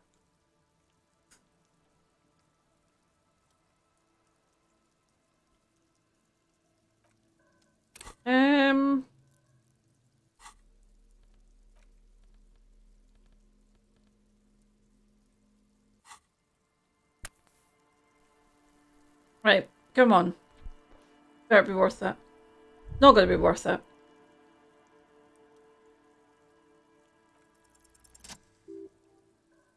Oh. Yep. Not as much.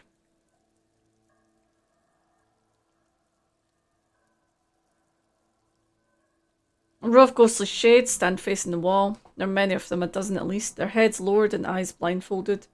No sound, no movement.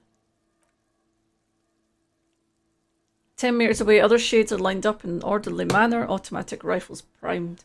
A gust of wind blows by, the coats of the firing squad flap slowly in the breeze. A single person stands on the side. Droplets of rain fall on the wooden planks, the surrounding sand dunes. The clouds block out any rays of light.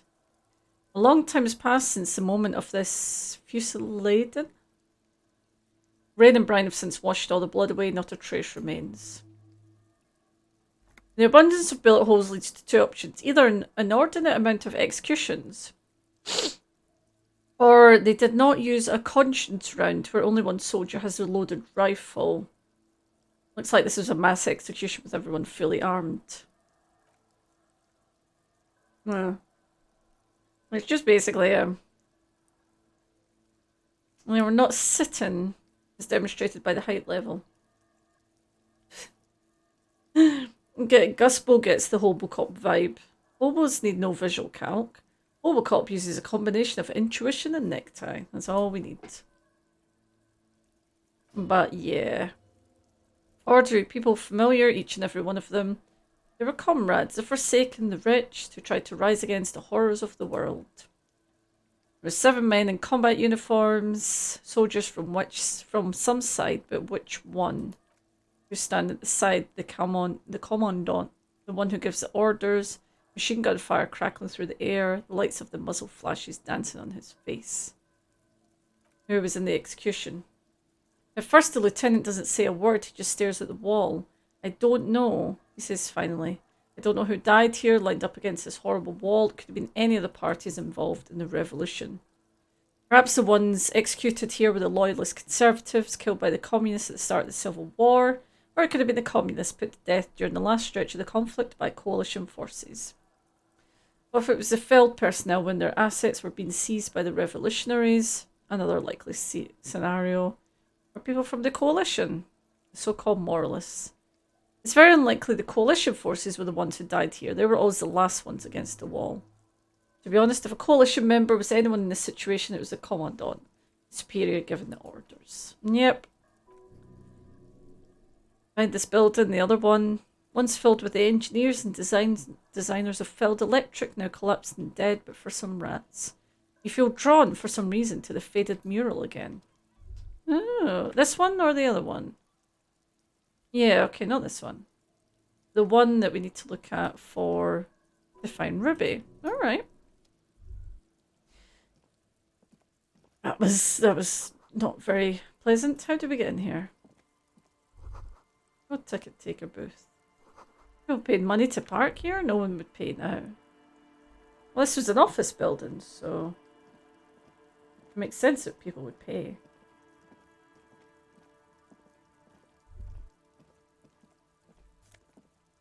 Some cash.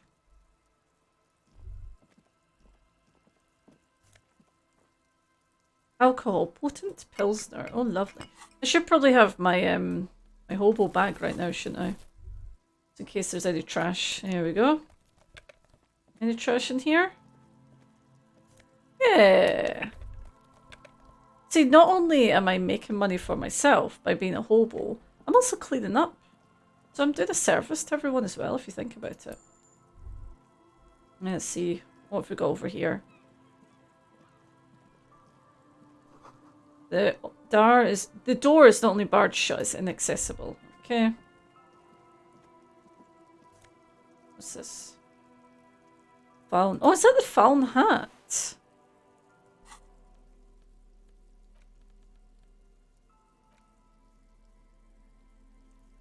It is. Oh. Now, first of all, horrendous hat. Second of all, we do have the full kit, and we heard the urban legend about the headless Fallen person.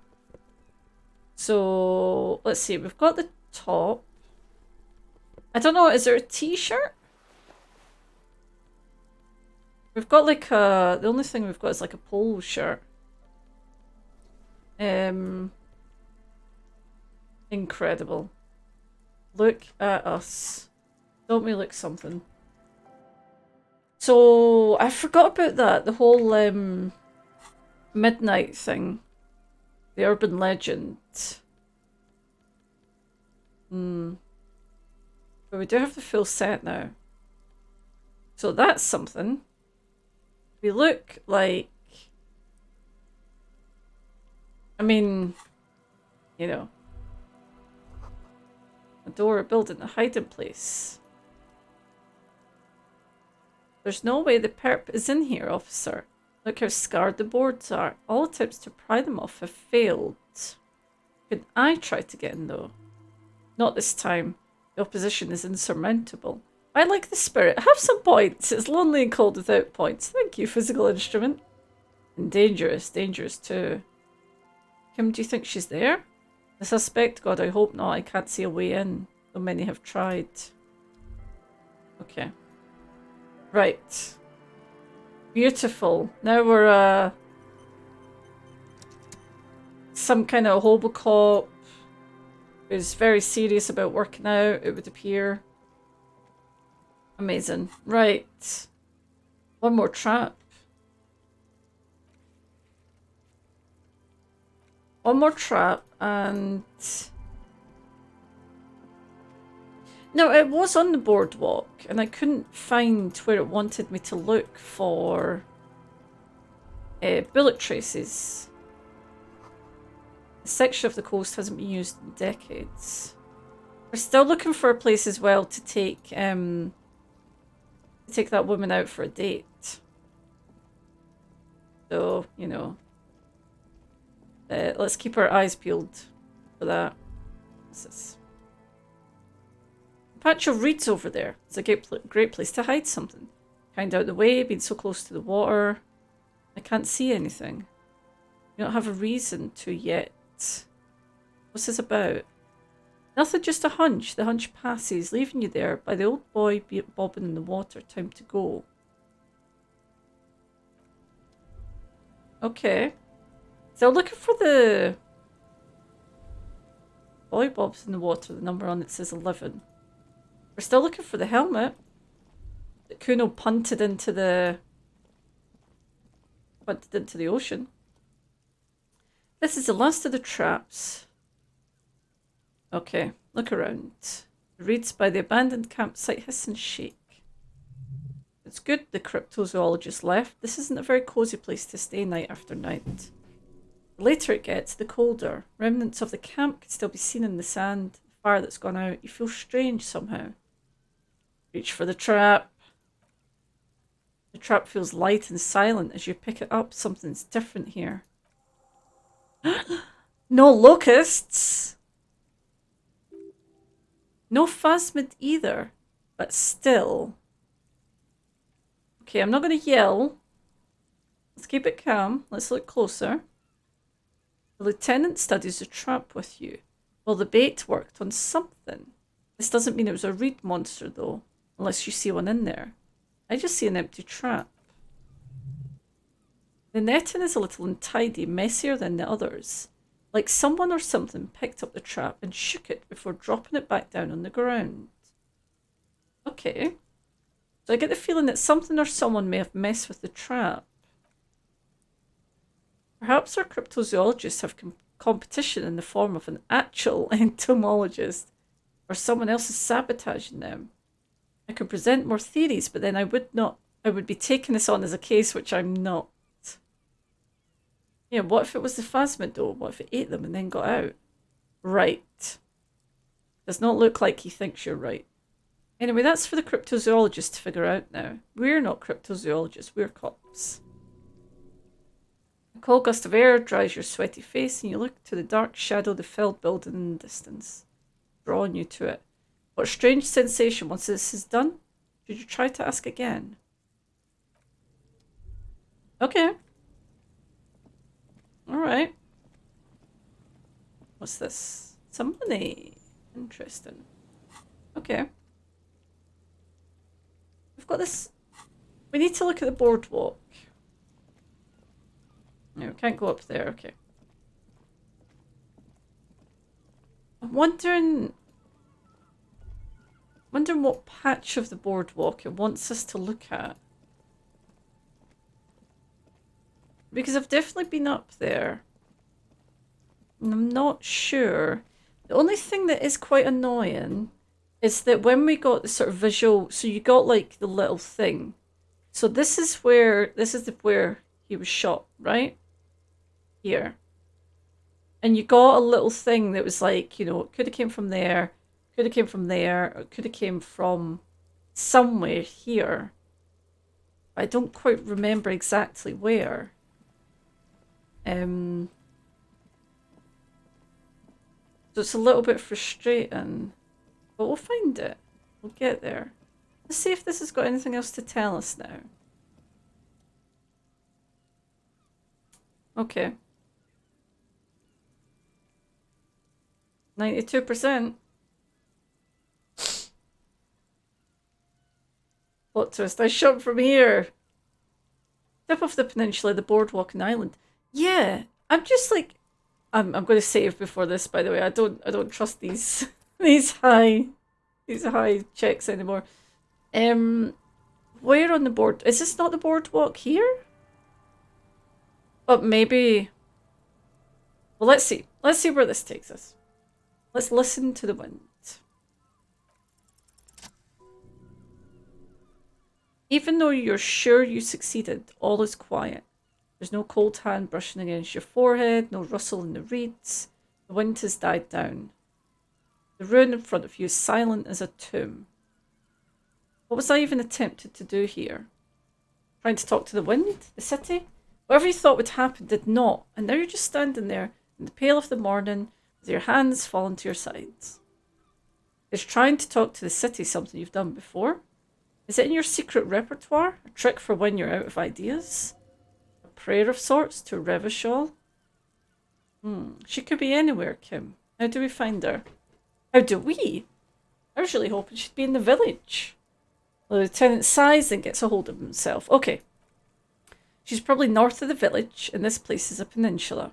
He looks north. We already scanned most of the outdoor areas on our wild cryptid hunt, so we at least have an understanding of the geography. Yes. Then there's a church. He looks at the bell tower. We've already searched that and can rule it out. I know it doesn't feel like progress, but exclusion is a step too. Sweet, level up. Anyway, we do it the old-fashioned way, sector by sector. Go over the whole peninsula, ask the locals, enter the places where we can enter first, like we did in the village. And what if it fails if we don't find her? Then if we're desperate, we can look where we can't enter. Bunkers, storm drainage, this place. I'm sure it won't come to that. He looks behind him at the dark red box crumbling across the chasm. Walk the coast, the old boardwalk, the reeds. You can always come back here and talk to the wind again. Look where it already got you. Adventure awaits, an adventure on the windswept urban coast. Buckle up and raise your collar. The search is going to be wet and cold. Okay. Do we want to do that again?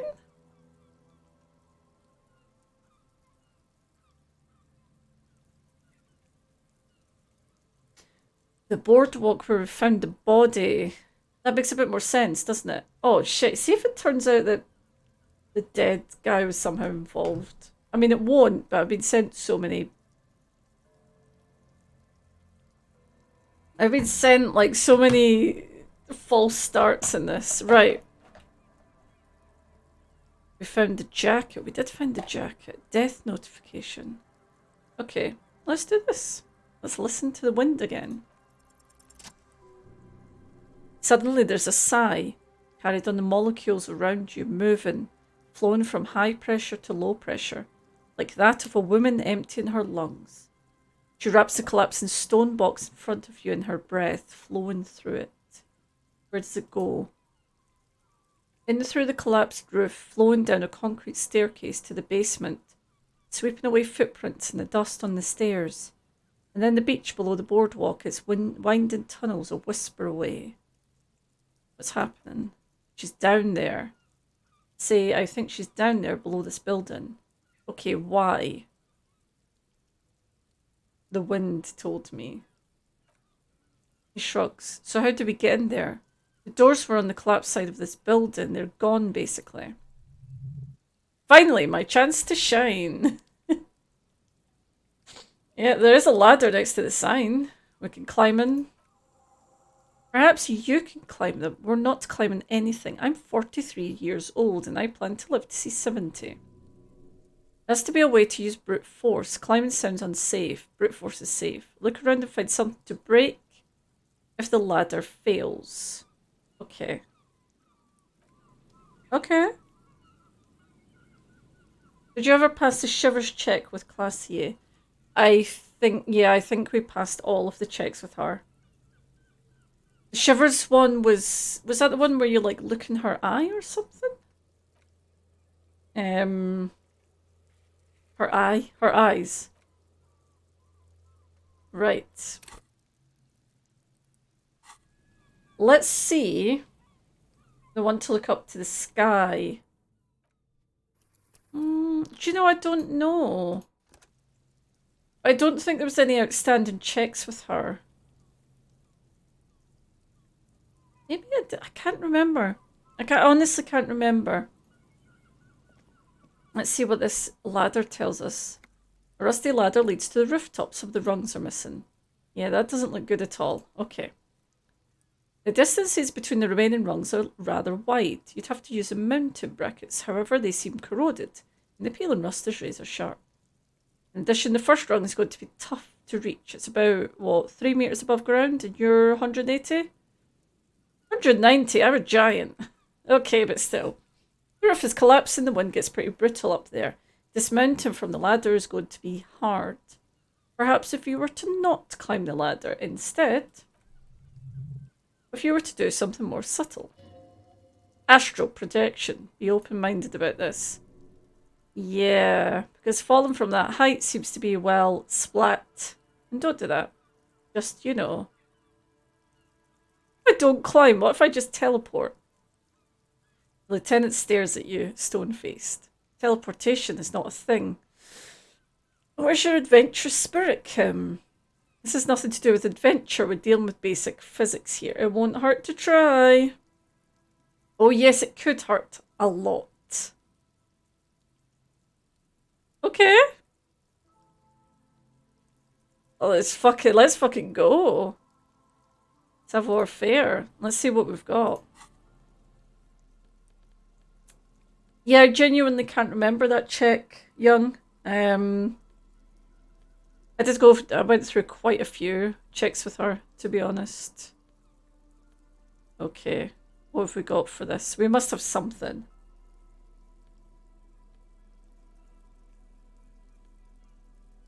That's -1, so we don't want that. That's -1.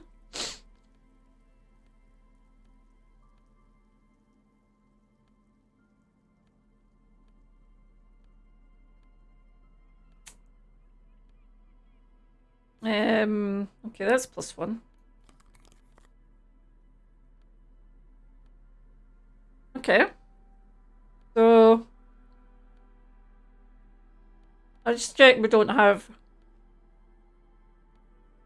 anything putting it down. Okay. I want to do this.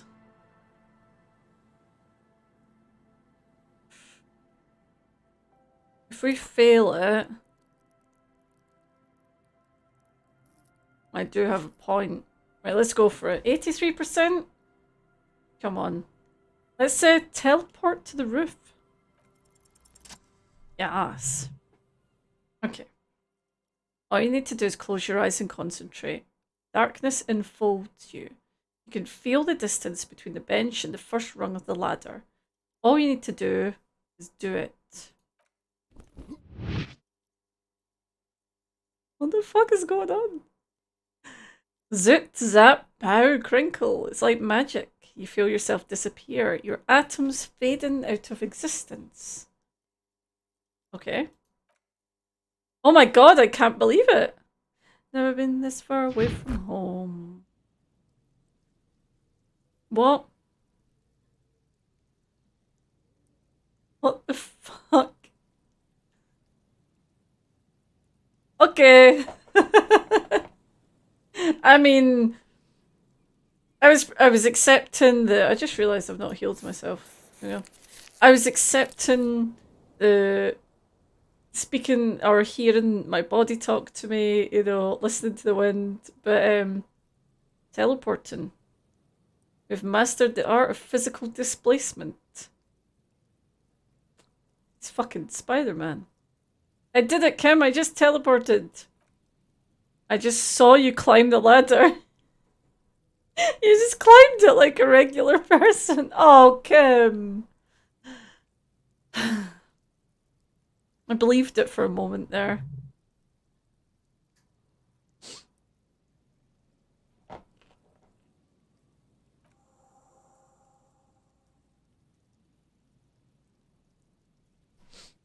Never mind. Find a way to let me in when you get inside. Don't go adventuring without backup, especially if we think the suspect might be hiding there.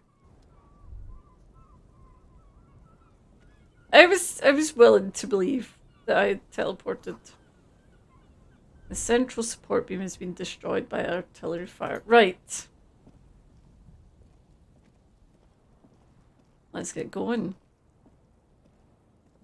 There might be a door or... Oh, hello. Stone's Fall, it's a long way down. Yeah, I know. We'll be fine. We'll be fine, right? We'll be fine. I'm sure.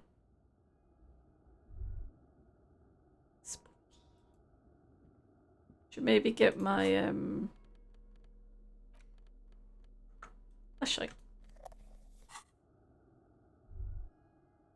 Just so we can see what's going on. What's this? Glass is covered with grime and dust. You can barely see out. Alright. Oh, what's this? It's a postcard. Oh, cute. Added to my postcard collection. Alright, let's keep going down.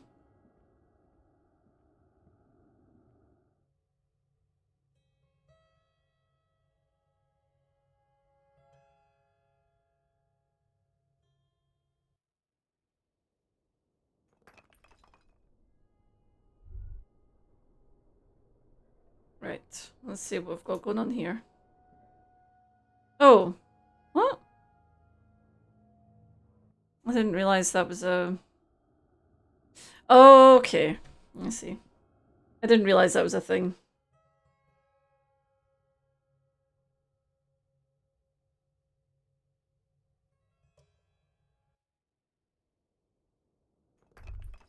Right, okay, so that's how we got into here. This collapse nearly sealed the basement. One can barely squeeze by. Okay. Antiquity office furniture, last century maybe, brought down and forgotten so long ago. So we're in the basement of the big building, okay. Go here. Overturned tables covered with orange mildew, crawling with something. Lovely. Lovely jubbly. Old file folders in the cart, documents silvery with mold. Right, now that looks like tunnels, so I'm hoping we can let Kim in before we head down there. Ooh, new jacket. Let's see. Intersolari suit jacket. That's one suggestion. Dressed for the occasion. Alright. What have we got here? Here's thick, dusty panes of glass. So before we go that way, I saw something over here. Here. Ah, look! It's Kim! Just waiting for us. Two rusty metal plates slide apart, form a crude door. Been here under the boardwalk for a while. Who's there? What do you mean, who's there? It's me, Kim. Stop playing around and help me get this door open. Okay.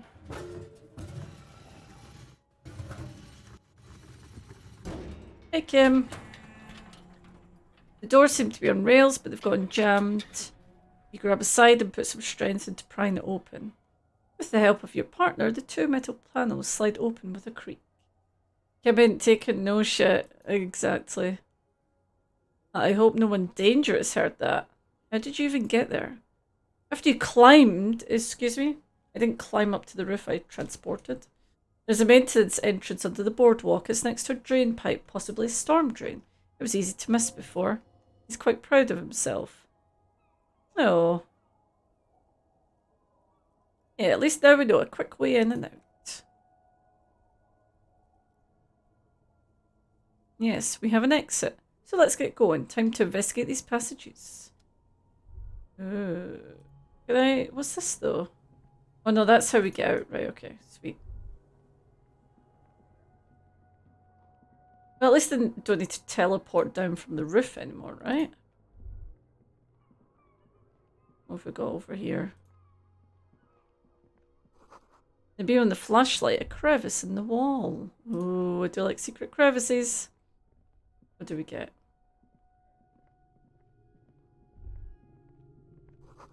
Stale fabric, smell and dust. No one slept here in months, maybe years. Oh. Revolutionary hat. Amazing. So this was someone's hideout at some point. Rhetoric. This hat is so soft, so warm, it wraps around your head and your mind tingles with all manner of socio-economic theory. This is a Ushanka hat, right? Hat to the hat. As Mazov would have worn this Ushanka. Mazov knew where to cook those thoughts. That's why it bears a Mazovian logo.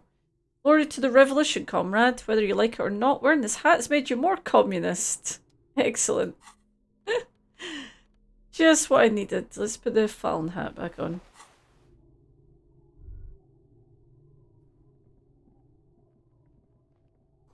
These pots and plates are full of dust and spider webs. Revolutionary propaganda on the bunk bed, ancient flowers and brochures. Karamazov portrait, a mustachioed and mutton-chopped man, amateurishly depicted, gazes at you with sad eyes. The plaque reads K. Mazov. There's a spider web in the lower left corner of the portrait. Look, Kim, it's Comrade Mazov. Yes, I can see that. Looks like some communists were hiding out here. They left a long time ago. Maybe I should move in here. Seems cozy. I won't stand in your way, but only after we're through with this case. Okay. What's with all the secret weapons caches and secret bunkers? We've found a lot of those lately. I guess what most people think of as history tends to linger in run-down neighbourhoods. Mar today has been what it is. No one has gone through the trouble of cleaning out the old bunkers. A good hiding place for someone who's up to no good. This is probably part of the network of defence posts half a century ago. The purpose of this bunker was to produce propaganda. We would have had radio equipment back then, but that's all been looted. Be connected to the Mazov bus we found in the student room. Millions of depictions of Mazov have been produced. They're not all connected. Besides, that looked like some kind of student. You used to always go for that kind of stuff. Could someone have stopped here recently? You mean like Ruby? No, I think we've stumbled on a piece of history. There we go. Someone crouches, heels dig into wet sand. Hands sweep across the sand, grains sticking to the frayed skin of the fingertips. An old man sits on a slab of concrete, taps his fingers against the glass of a scope. You shudder. Ooh. There's a tiny little window. Same slit window you saw from the outside. Could this have been the killer's hideout in this narrow window? The point of origin of the shot that killed the mercenary. Could it? This does look like an embrasure, a slit made for shooting out of. Peek out. Outside the window the day is clear and as mild as can be in early spring. Could the killer have used this, Kim? It's a great place to hide, and Mazovianism and murder are certainly not mutually exclusive. There hasn't been anyone here in ages. Yeah, I can't see the whirling in rags. Okay. Right. At least we've been thorough. I like thorough. In fact, I think we're done with this bunker after you. Okay. So... that's the boardwalk. Right, okay. We don't think it came from here. The island was a very small chance. Still not impossible though. I mean, I'm thinking it's Joyce, let's be honest. I'm gonna pin it on Joyce. Footprints in the sand when the souls appears more worn than the others. Well, we know that's Ruby. Something in the air and a natural buzzing. The tunnel collapse. You have to find another way around. Just a heads up, if you want to finish any conversation or follow up any leads, this is a point of no return. The game will mention it. Well, thank you for the heads up.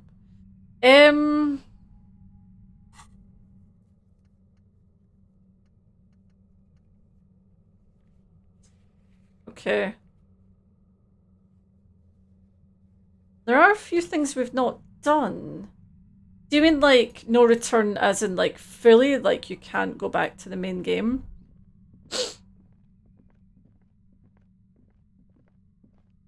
Oh. That's interesting. It's getting louder, the buzzing sound. Oh. Okay. So that does put me in a strange position because there are some things I'd like to do, but I also kind of want to... Yeah.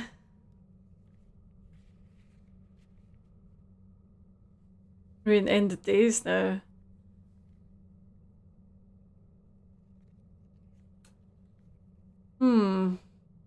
Okay. I'm surprised, I'm going to be honest. I wasn't expecting it just yet. There it is again, like a swarm of hornets buzzing under your scalp. A strange tingling you can all smell. Lieutenant, do you feel something? No, what do you mean? A strange tingling. I don't feel it, but he looks ahead beyond the arch. We should still be careful. There were footprints back there and I'm pretty sure they were fresh. Yeah, footprints with the right sole worn smooth. I suspect if she's in here, we need to plan our next step carefully. What do you mean? Once we detain a credible suspect, who knows what the Union and Wild Pines will do? Set in motion events we have no control over. They'll upset the balance of power in Martinez. The deadlock between the company and the Union will destabilize. Right. Keep calm. Go over the whole situation in detail. Do you think whatever happens will affect our cryptozoologists? You mean, well, I don't know how cryptozoology and the murder investigation is connected, but the situation in the city will get tense for everyone. Right. I see. Okay. How bad do you think could things get? We're not responsible for what we can't predict. I don't think the entire city will be razed to the ground. If you can't predict it, there's nothing you could have done. What's waiting for us? I think I see a cavern. Maybe more cellars. I think we've been careful enough. We still have the element of surprise. I wouldn't be so sure you haven't exactly been sneaking. Or maybe not. He puts his hand to his holster. Either way, once we go deeper, there will be no turning back. Right. Well, we're turning back. Actually, thank you for saying that, Young, because even though he says that,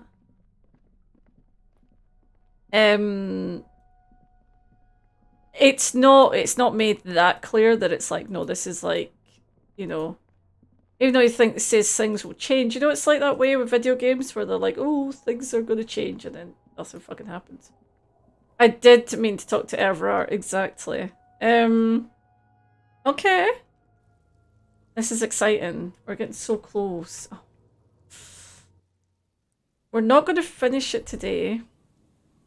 That's for sure. So close though. Okay. Oh, it says there. Okay, Union and cryptozoology business might end when you do. Right, okay. Got you. Got you. Right. Yes, so. Union and cryptozoology. We definitely want to go and talk to Everard. That was on the cards for a while. I just had more exciting things to do because he's a piece of shit. Go and talk to him. We will go and check in with the cryptozoologists. I'm not sure why that's so important, but I still want to check in with them. Probably don't need my flashlight at 9 AM in the morning. Let's be honest. You got anything else to say? Our tenant, the policeman. I hope the waves don't keep you up at night. What can I help you with? Nothing, okay.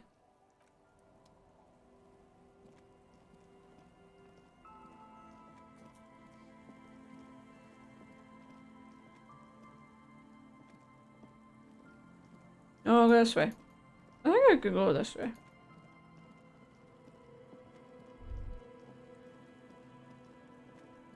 So what it's saying is it's not end of game, but it is going, obviously things are going to change. Okay. Right. Oh yeah, the least we need to do is talk to Everard. My plan was to lie to him. I've not opened that door, and I don't think I'm going to open the door. There's a long act after that point, right? Okay. I'm going to lie to Everard. I don't think I'm going to get away with it. I feel like, you know, he's got enough spies and shit like that to know that I'm not telling the truth. But I don't want to open this fucking door for him. It just makes me feel weird.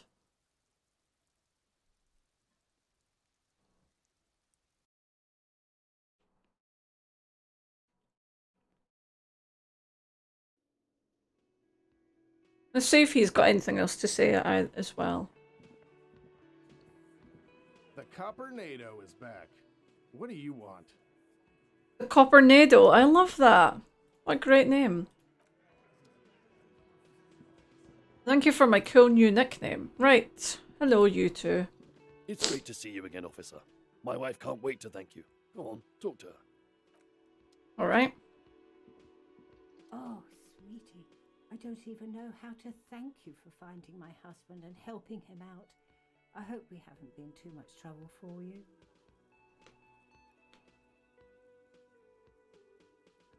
I'm basically also a cryptozoologist now. I knew it. Kim doesn't approve. Ooh, a new tie. Well, in that case, sweetie, let me give you a small token of my gratitude. She hands you a ribbon tie held together by a silver bird skull. It's a tie. Mexican origin. The pin is an antique, quite special to the cryptozoological community. The little silvery knob holding the tie together feels warm in your hands. It's in the shape of an avian skull with 8 eyes. Cool. Yeah, I think Kim's secretly really into the cryptids, and he just will not admit it to himself. Oh, that's cool. I love that. But I can't take off horrific necktie until this. Oh, who are you? Oh, you're the other cryptozoologist. Always a pleasure to see an officer of the law. Sorry, crypto-fascist. Gary. I mean, officers. Yeah, Gary. We know all about you, Gary.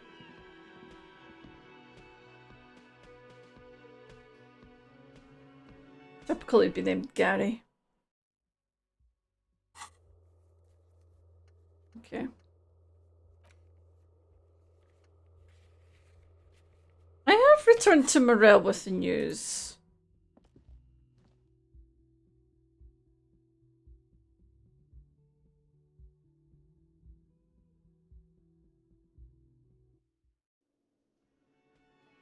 On.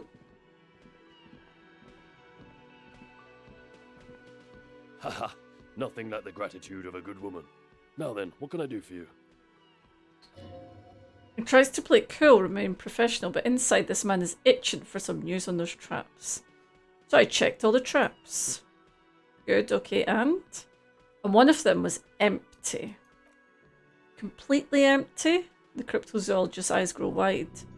Surprise tempered with fear and trepidation. He doesn't know what to think yet. Maybe you're joking.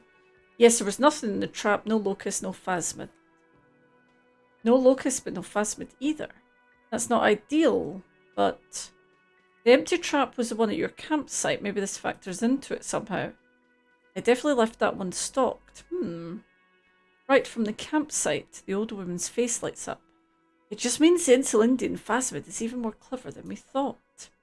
Of course, the detective whispers to himself. More clever. You're dealing with a subject near and dear to their hearts. It might behove you to tread lightly. Oh, I'm not going to take the piss. I'm totally into this. Yes, the Phantasmodia picked off the locust and escaped. This is good news. But we'll have to reconsider the design of the traps, make them more secure. His companion sighs. Another trip to the reeds. Yes, that's exactly what it is. What a deft hunter this phasmid.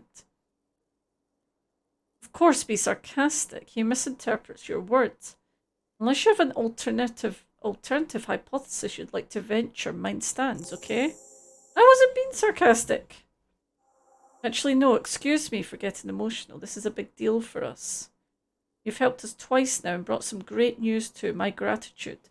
And the gratitude of the Société Cryptozoologique de Ravachol is yours. Heartfelt gratitude, but does it feel like closure? What really happened?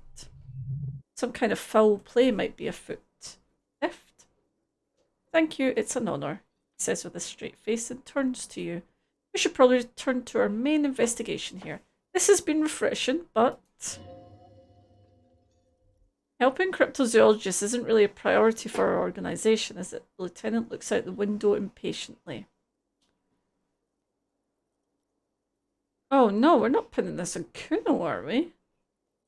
Let's see what our alternate theory is about it. Consider the way the empty trap was disturbed, as though shaken. Most likely the hands of a young person, hands small enough to fit inside the trap too. You should ask Kuno. Okay. Little hooligan, but what would a child want with bugs? What does Kuno care about cryptozoology? Oh, my dear Morel, you've been an old man for too long. Kids love to torment insects, almost as much as they love to torment old folks. I'll talk to the little gremlin and see if anything comes up. Delinquents, my favourite. It doesn't really sound like it's really his favourite. Okay.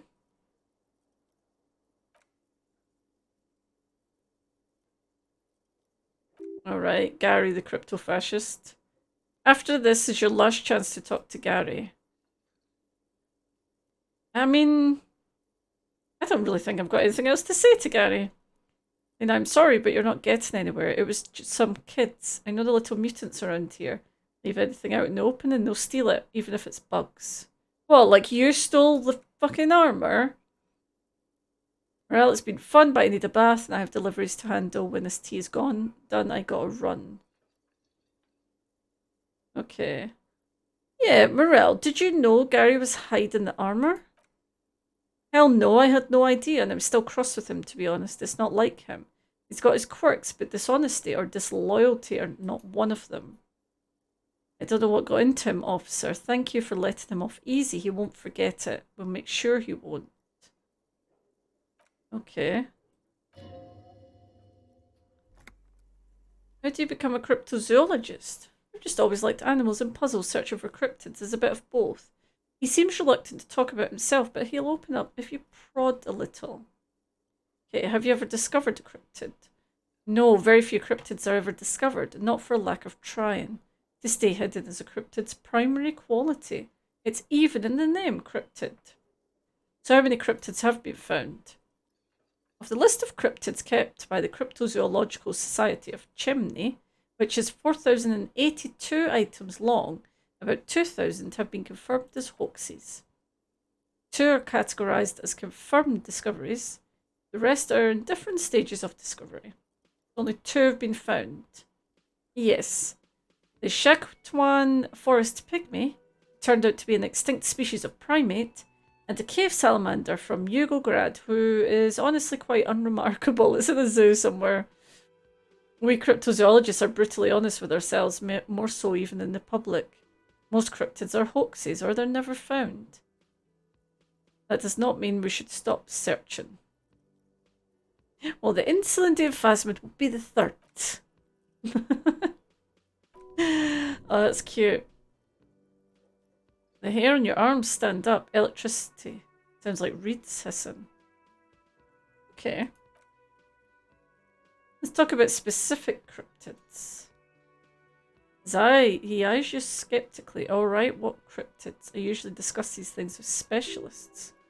So I don't know what we would have to discuss, he wants to say, but decides against it. You need to ask him about specific cryptids you've heard from Lena or his friend Gary. He won't just talk. Alright, yep, tell me about the kind green ape. The kind green ape is her favourite, of course. We travelled to South Safri to look for it once. Gary and I got stuck in a rainstorm though. Had to spend most of our time there in the little village. The search was fabulously unsuccessful, but the people were very nice. I'm glad they didn't understand what Gary was. Why would you walk about with this guy who's a basic racist? Why would you have him on your team? Don't understand. Tell me about the gnome of Jeroma. Formerly the most dangerous, yes. But do you know the most dangerous living cryptid? The evil apes duking it out in the giant ball? The evil apes, I suspect I may be one myself. Oh yes, you're talking about humans. Well yes, we are quite dangerous, but we're hardly cryptids. The most dangerous cryptid is a carnivorous ruminant known colloquially as the dread moose. The dread moose subsists entirely on flesh. It has even been known to dig up fresh graves in search of sustenance.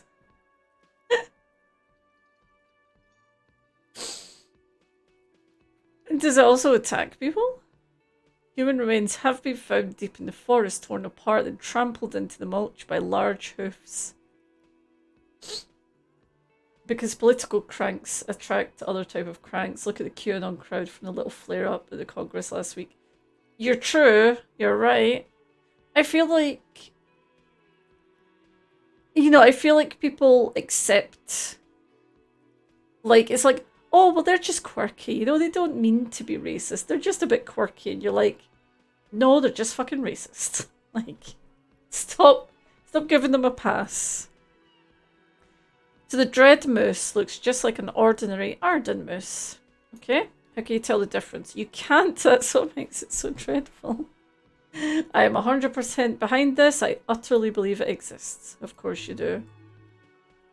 Right. Is he just telling us about... Oh, Kim is skeptical. He says, a detective. Pardon me, I do not wish to seek conflict. It's simply my training to question things. Amazing.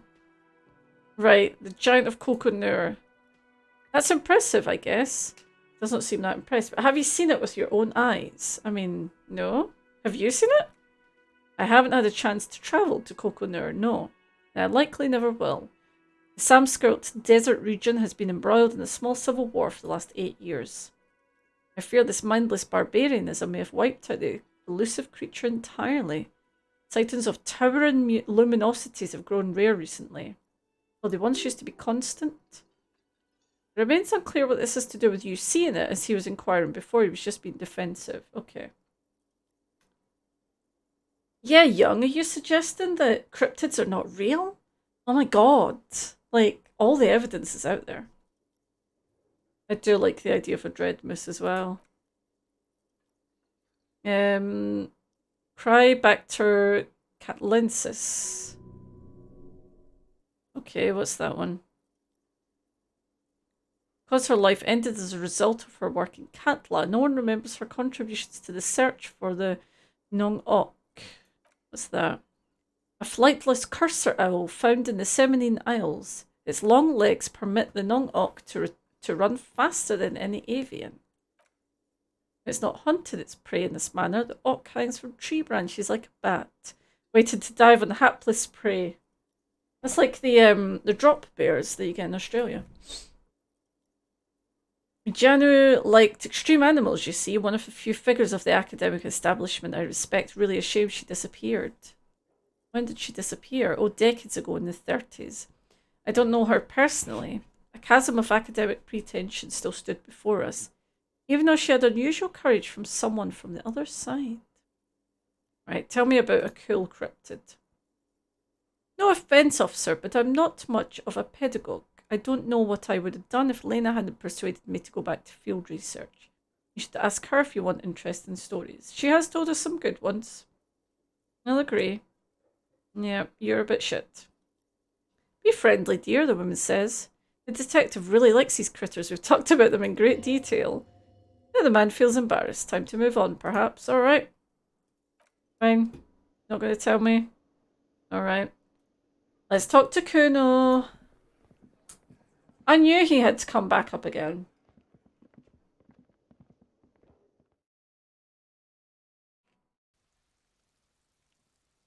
At this point, I wouldn't be surprised if Kuno shot the guy.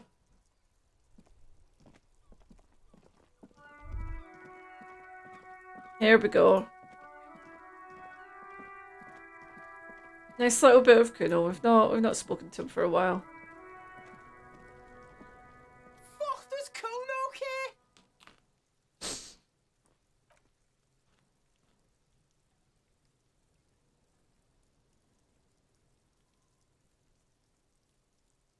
Kuno doesn't give a fuck about bugs.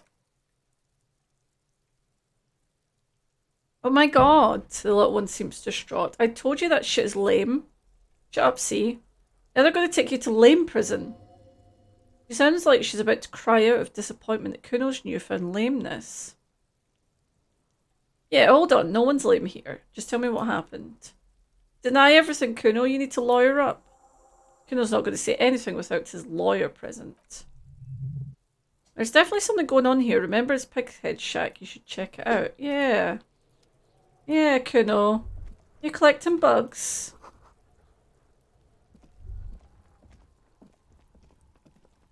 What's Kuno been up to? Kuno does care. It might say he doesn't care, but Kuno does care. Well, let's be honest. Crawling with locusts in here. All around you, the hisses and chirps of locusts fill the musky air. The earthen floor of the shack has been shaped into moulds of mud dotted with little holes for windows. Well, detective, it appears you've solved the case. Of the locust. For the missing locust case, which is a sub-case of the imaginary insect case. So at least that's going well. Stop being so sarcastic, Kim. Or I'm not being sarcastic at all. We're making real progress here. You think the phasmid's nearby? If anything, the presence of the locust points to the opposite. The phasmid did not take the bait from the traps. It was Kuno. The phasmid doesn't exist. But what do I know? Right. Come on, Kuno. Why are you stealing the bugs?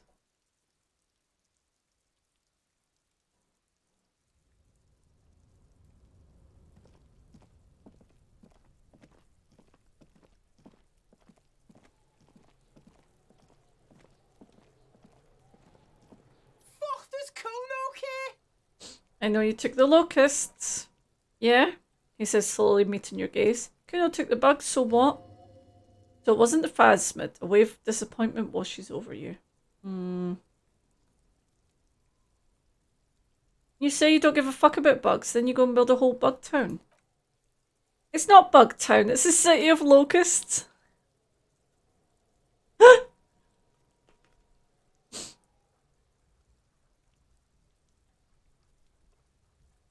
Sorry.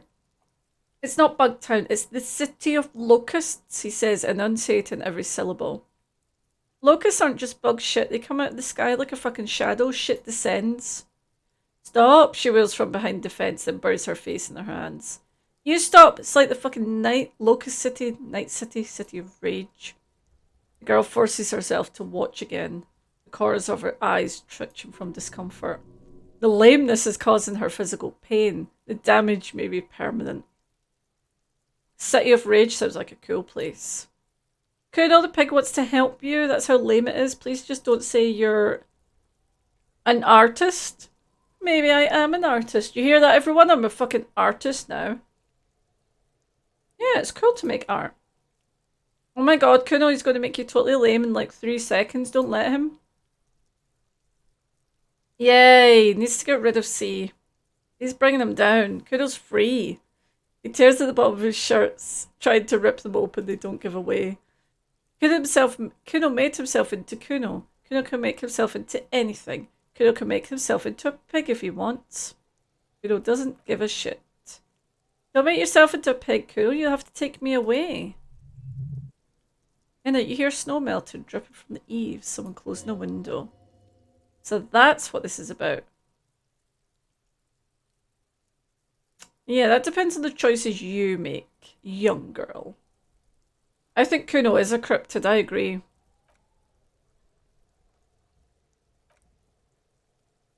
And she disappeared. For once, the boy's lost for words. He's turned completely red now, with splotches of white beginning to appear across his face. What's going to happen to the locusts? Kuno's going to let the fucking locusts die. I have to ask, what does the city of locusts mean? It don't mean anything, it's shit. Kuno just likes to focus. Kuno likes to concentrate on shit, build shit when he's zipping hard. Pig, he says finally, lowering his gaze to meet yours. You really shouldn't have fucked with Kuno's cities. Now it's all fucking lame. Yeah, you're gonna have to stop taking it from the traps. I don't give a shit, I don't need the locusts anyway. Shit's all lame now, C was right. The girl's face appears again. Oh, you two. You kids. We're trying to catch the Insulindian phasmid. Oh. He recognizes the name. You know what it is? Bitches think Kuno doesn't know shit. The fuck out of here. Kuno's tired of this shit. The silence between the two children. They're not saying anything to each other, nor looking in each other's direction. Interesting. I'll die before I squeal, pig. Hey, kid. What is this kid shit? Fucking mind games. I'd rather die than squeal. Get the fuck out of here, face! You got something? Talk to me! Oh, Kuno, I'd missed you shouting at me. It's a treasure. Absolute treasure. Is Kuno okay? See you later, Kuno. Okay. Well, we found out the thing with the traps. Still got that as well. Fucking hell. We ain't getting that just now. Kuno does care. I'm sorry that we made the Locust City lame. I feel sorry for that. It's not like I can make it cool again, because if I tell him that I think it's cool, then you won't agree. Hello, officer. I think I almost have it. A new trap design, that is. I know you're skeptical, but I have a good feeling about this. The kid said he'll not steal the locusts. It was just a child who looks crestfallen. Thank you for telling us, sweetie. This is good news, right? It means we can try again. Something's secretly gnawing at her confidence. It's not this Kuno kid or the missing locust, it's something else. Yes, you're right. We just need to restock the empty track, then we'll need to inspect the traps one more, and then maybe we can... The aging cryptozoologist breaks into a hideous coughing fit. She looks at him with tender concern. Darling, I told you to take it easy. You're getting sick. Maybe it's time to go home. Hey, Elf Planator. Yeah, you might have missed stuff. I can bring you up to date if you let me know. But we are doing a lot of tying things up. We did not find a phasmid, unfortunately. Kuno merch would be good though, I agree. So you're right, we can come back next season when it's warmer.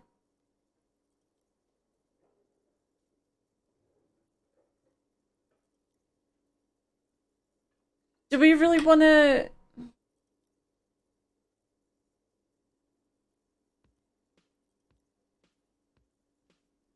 Do we really want to keep stocking the traps?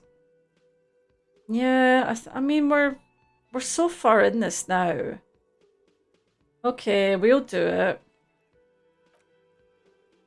We're getting really carried away with this, aren't we?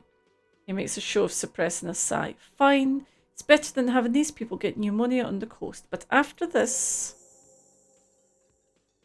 Alright. Yes.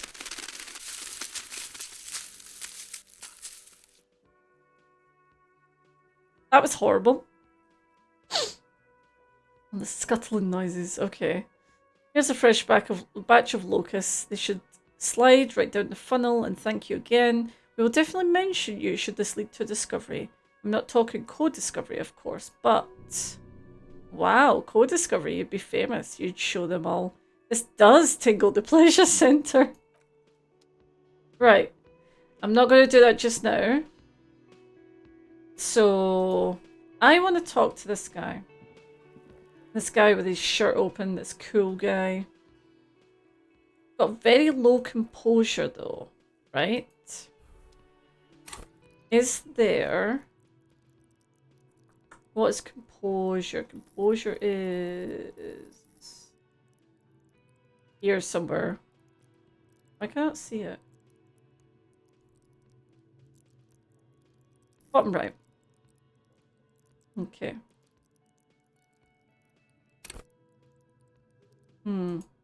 See if we've got any composure clothes. I'm curious about this guy. I know we don't need to do this right now, but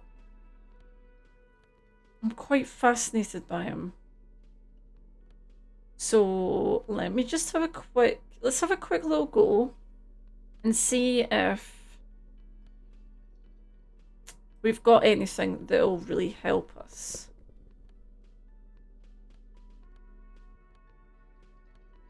I don't think I've got much for composure though.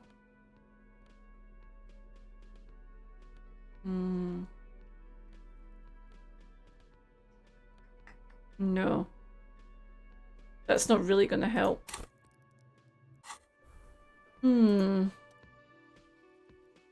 He's so different.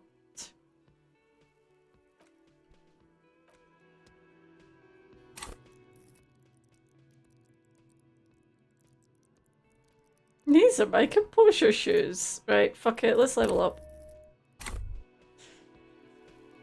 I mean, why not, right? Hear that, magnesium? That's what you're lacking. The lack of magnesium has you slouched. The magnesium levels in your blood are dangerously low. It's about the low magnesium levels and not the high alcohol levels. I fucking knew it wasn't the alcohol or the other things. Yeah, the other things. Long live the other things. Made you strong as an ox. So they have... Okay, so I've got lack of magnesium. Yes, and it's critical. Look at yourself. You're practically devolving into a fish due to lack of magnesium into your bloodstream. I need to mag it up. Was it Kuno that was taking magnesium? You need to get so magged up. You've probably had 2 heart attacks and a minor stroke already. And the only prescription is insane amounts of magnesium. 1 stroke? Don't be so modest. He's having one right now.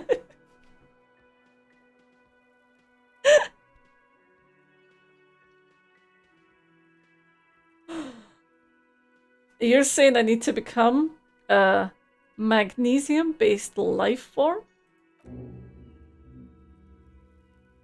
If you want to live, you need to evolve. You need to ascend the carbon barrier. Go to the apothecary and buy insane amounts of magnesium. It will reverse the damage to your circulatory system. And remember, it's not the alcohol. Buy more of that too. Alcohol is not the problem. And it's certainly not the dextroamphetamine. Nor polyholidone, that sweet, sweet psychoactive radiation drug.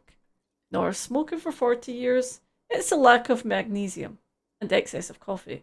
You should stop drinking coffee. It wreaks havoc on your gastrointestinal system. Alright. We have the potential to become a magnesium-based life form. Incredible. Okay. 42% chance. How much do we want this?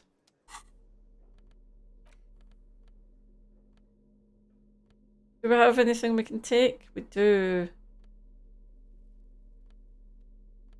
Okay. Okay. Let's go for it. I don't know if we're going to get it, but let's go for it.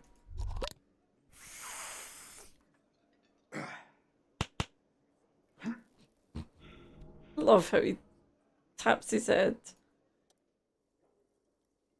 Let's try. 58%.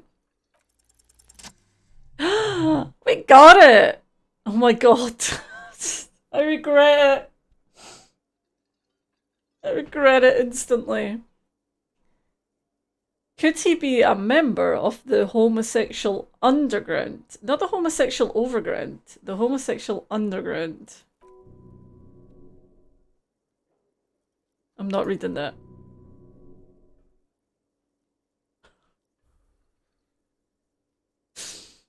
Are you a part of the homosexual underground? The homosexual underground. The smoker sits up immediately. He's standing. His eyes wide with amused surprise. A honeyed smile lingers on his lips. Why, yes, I am, officer. Why, do you want to investigate? Yes, I want to hear more about this homosexual underground that you're part of. What's a pleasure group? A sub-rosa pleasure group congregating in cellars under the cover of night, Saturday night, sometimes even Friday night. What about Thursday night? Or Thursday night? Sometimes the congregating doesn't even end, it carries on into our daily life.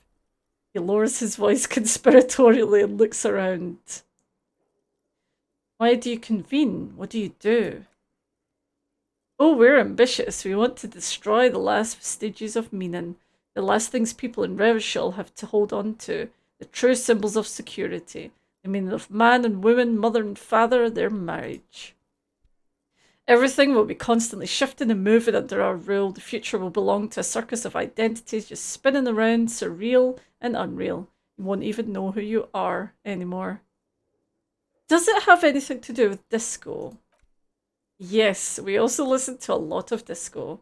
Some say we engineered disco to spread our vision of a vertiginous, ever-changing society where all there is a razzle-dazzle of gold. I love this guy. Well, put it this way, this fucking idiot has just come up to him and asked him if he's part of the homosexual underground, and rather than telling him to fuck off, he's actually, like, talking to him. We're going to change the family unit with all this razzmatazz and finger dancing. He wiggles his hands.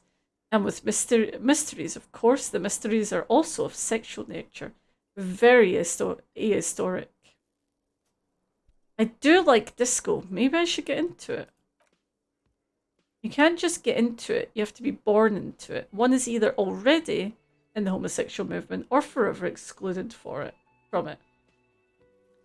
But what if I can't remember? What if I can't remember anything about my life aside from the fact that I like disco? And to be fair, I only think that I like disco because of my disco clothes. Beautiful. The smoker crawls up to you like an animal preparing to jump. Beautiful. That's exactly what we're looking for. Who knows? Maybe you were homosexual in the past. Maybe all of that has been repressed. I have to say that you do look like someone who might be part of the underground. You have that very distinctive, I can't understand what's going on here look. This is going to be like a 20-hour mind project for me. 20 hours at least. Can I actually make him gay? Because that is beautiful. Do think about it, officer. He starts laughing and leans back against the counter.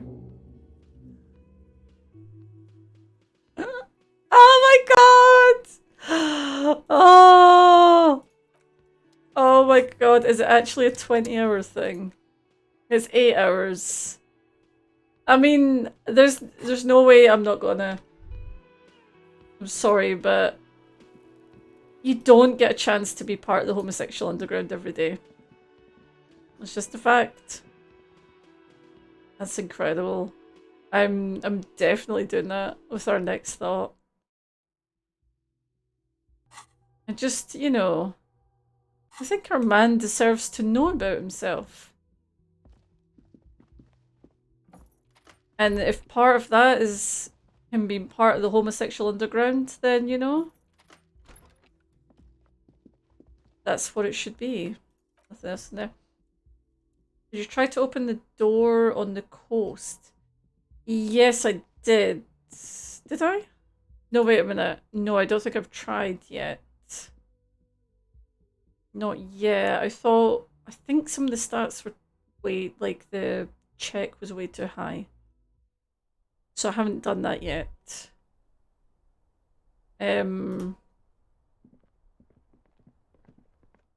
Do you recommend that's something I should try before we end it? Okay. Hello, officer. What brings you up here again? No, I haven't done the shivers check. Okay. The check in the church. Yes, I did. So that's where I started today. I just safe scummed it basically and went back. So I went back and managed to get through all that. So it basically just confirmed that it was the 2mm hole in the earth, and it's possibly where the pale originates from. But obviously that's just theories and stuff. Shiver, I don't know if I'm going to get stats high enough to do this one, but we can try it. Let's see what clothes we've got. I don't think we're going to get anywhere close to this one though. Shivers has not been one that I've put any points into. So that's +1. I mean, one of the main reasons being that like, because I'm reading everything out, I'm kind of like, if I got too much shivers, it would just give me like a lot more to read out. So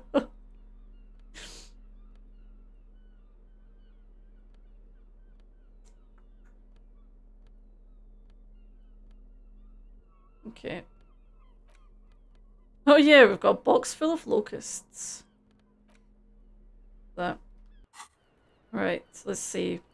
See what the level's at now. What brings you up here again? 42? Hold on.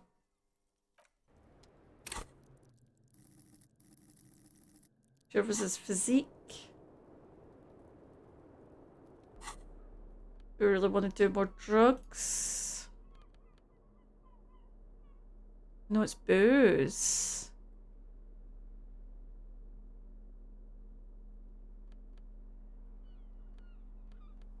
Okay.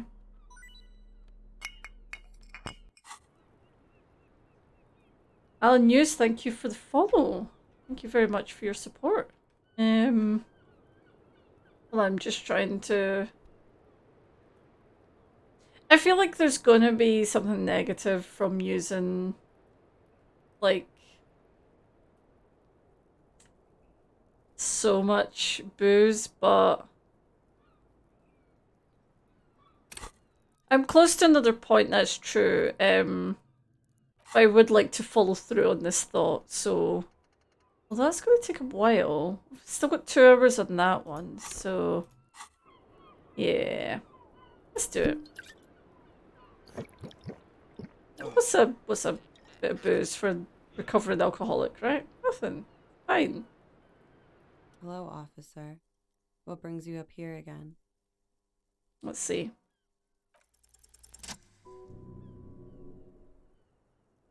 Been very lucky today.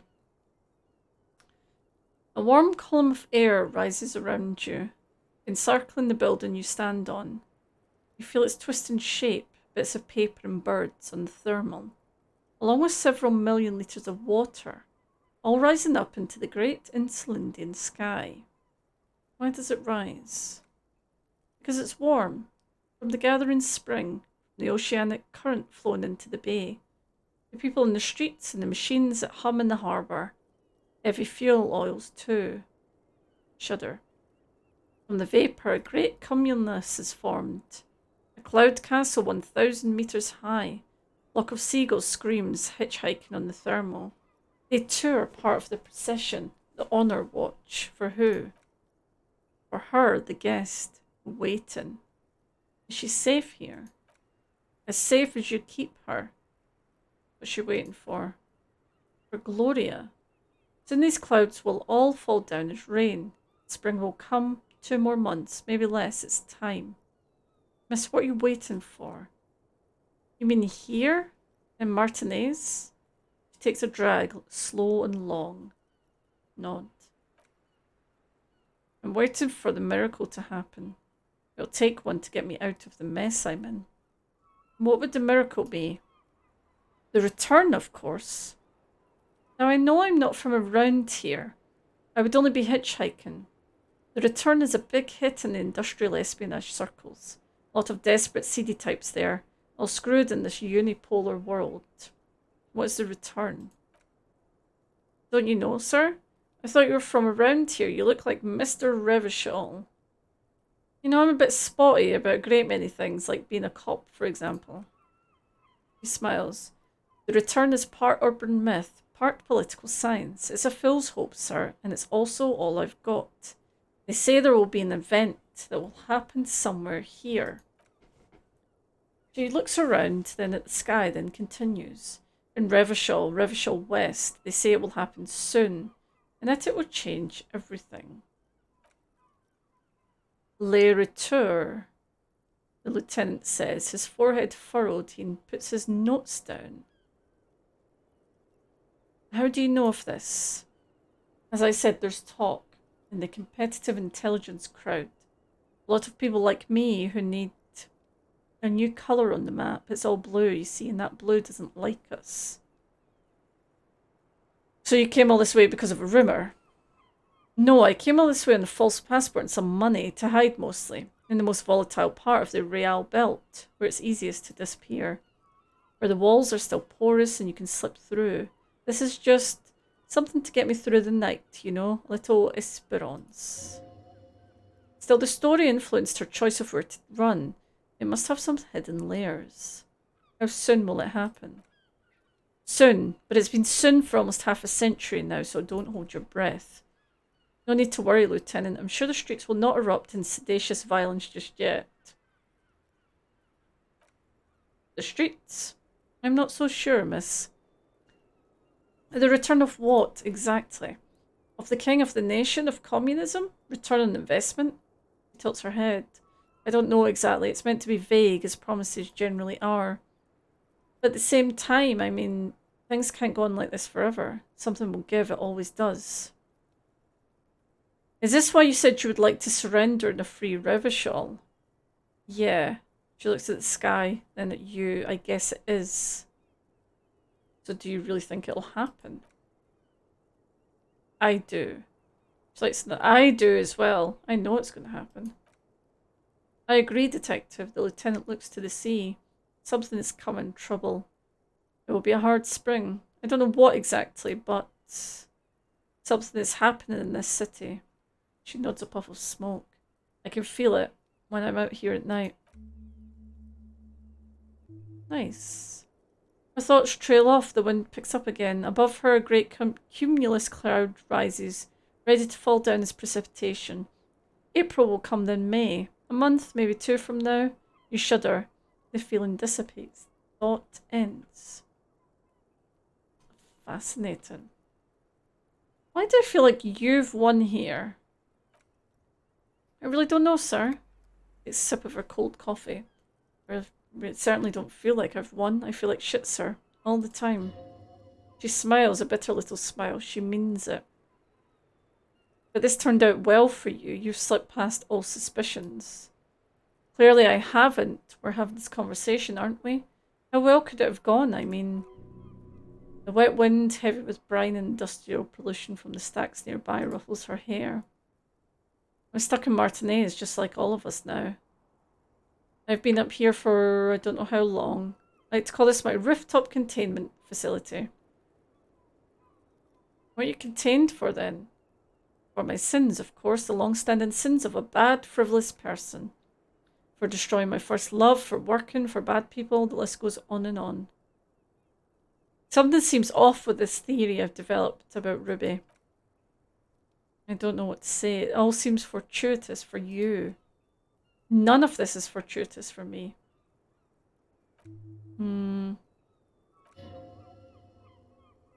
There's suddenly a strange glint in her eye, not malicious but dangerous. Yeah. Yeah. I'm not sure about that one. There's... Yeah. There's so much more that I don't... Yeah. I don't know what to think about her. I know we've not gotten the full story. Oh no, I didn't mean to do that. Yep, we've seen that.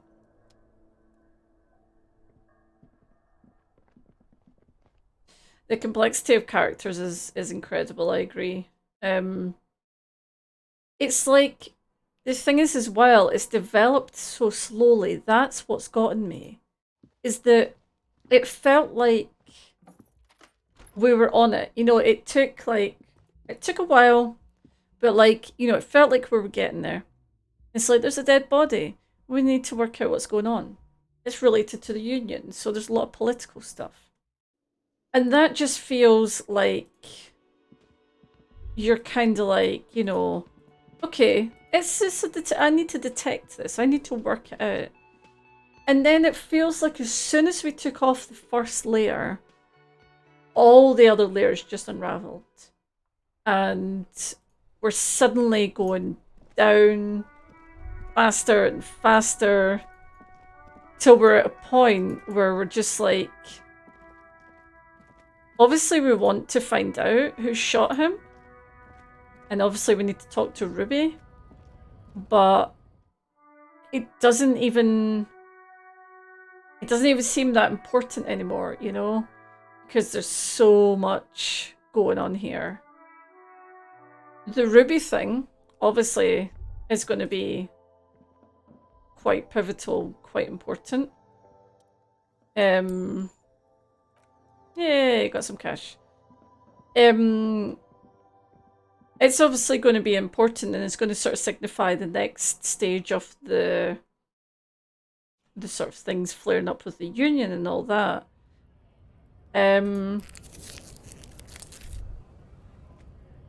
But even with that, like, I'm just like,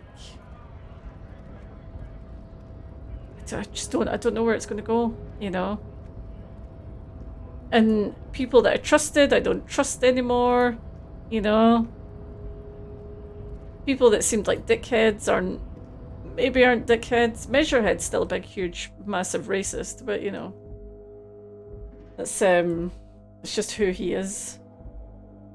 Right. Oh shit, it's 7:30. Okay.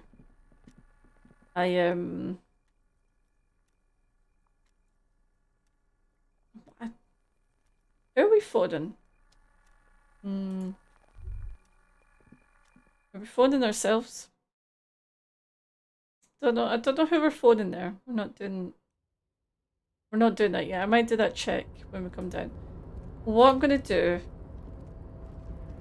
I know this won't be a quick thing to do, but I'm going to go and talk to Everard. It feels like something I want to at least clear up just now. Oh yeah, there's this container. this container that we want to speak to.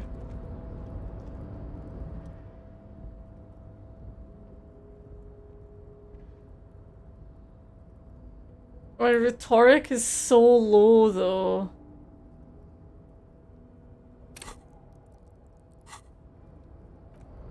I really would like to get inside there, but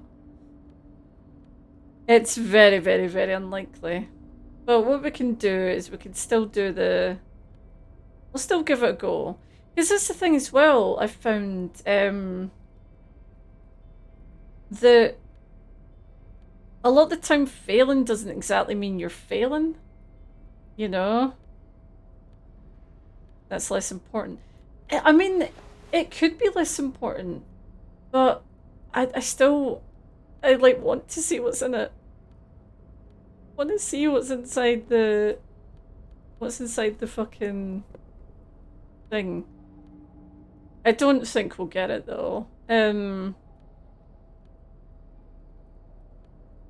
Yeah, I don't think we definitely don't have enough stuff to like put it up or anything, so all those pluses but your character's an idiot. Exactly, is a Alright.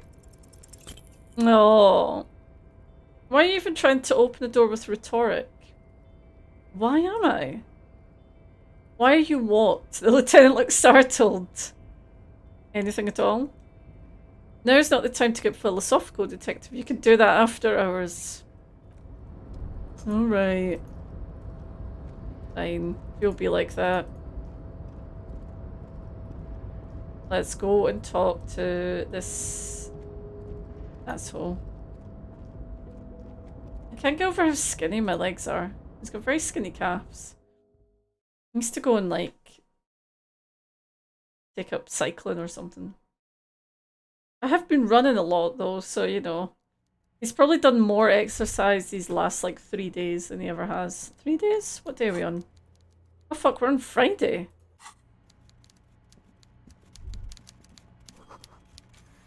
This is not a fishing rod, is it? It's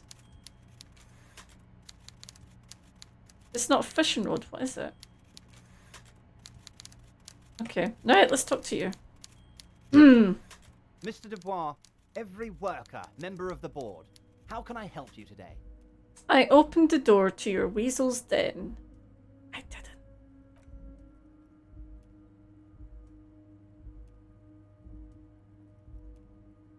Are you shitting me, Harry? Did you not really open the door and now just telling me that you did? His lively eyes are mapping your face. You're a wild one, Harry.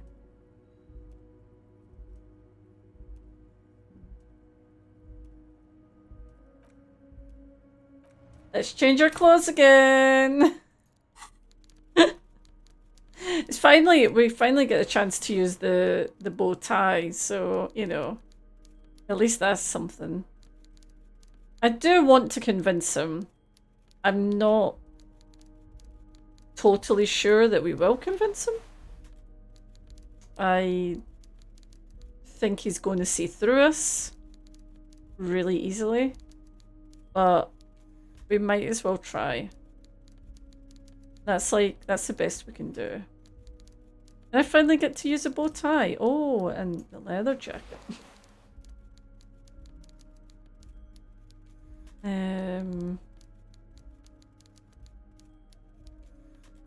Oh. That gives me +1. That gives me +1, okay. Sweet, okay.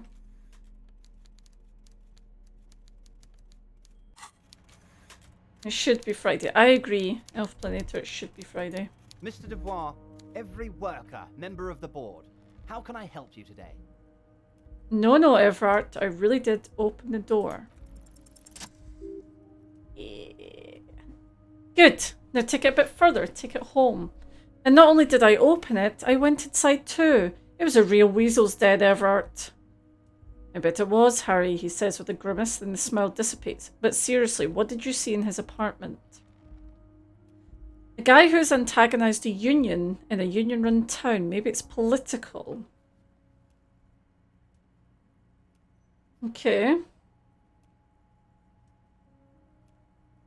I saw a lot of anti-socialist, anti-union stuff. Pamphlets saying get the unions in check.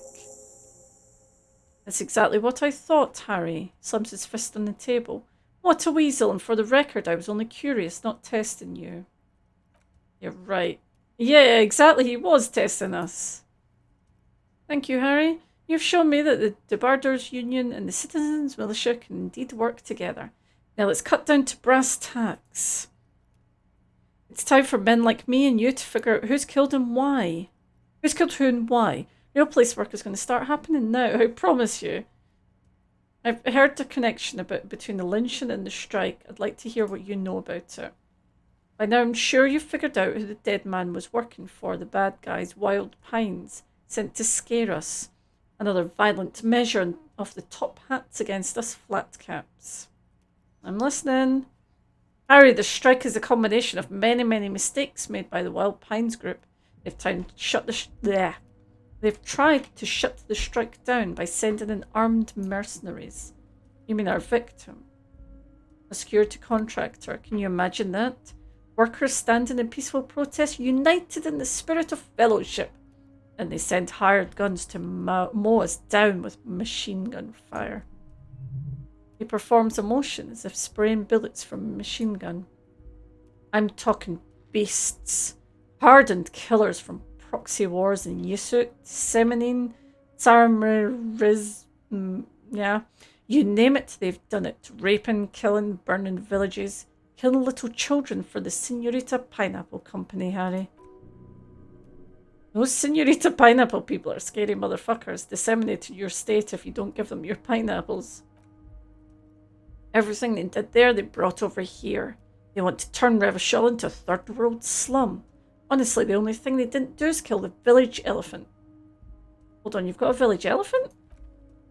No, Harry, the elephant is metaphorical and so is the village, but the mercs and their brutality are very real. Go on. Now, I haven't personally witnessed the brutalities out there. I have the luxury of staying in my container, you see. If I need to go somewhere, they just move my container. They move the container?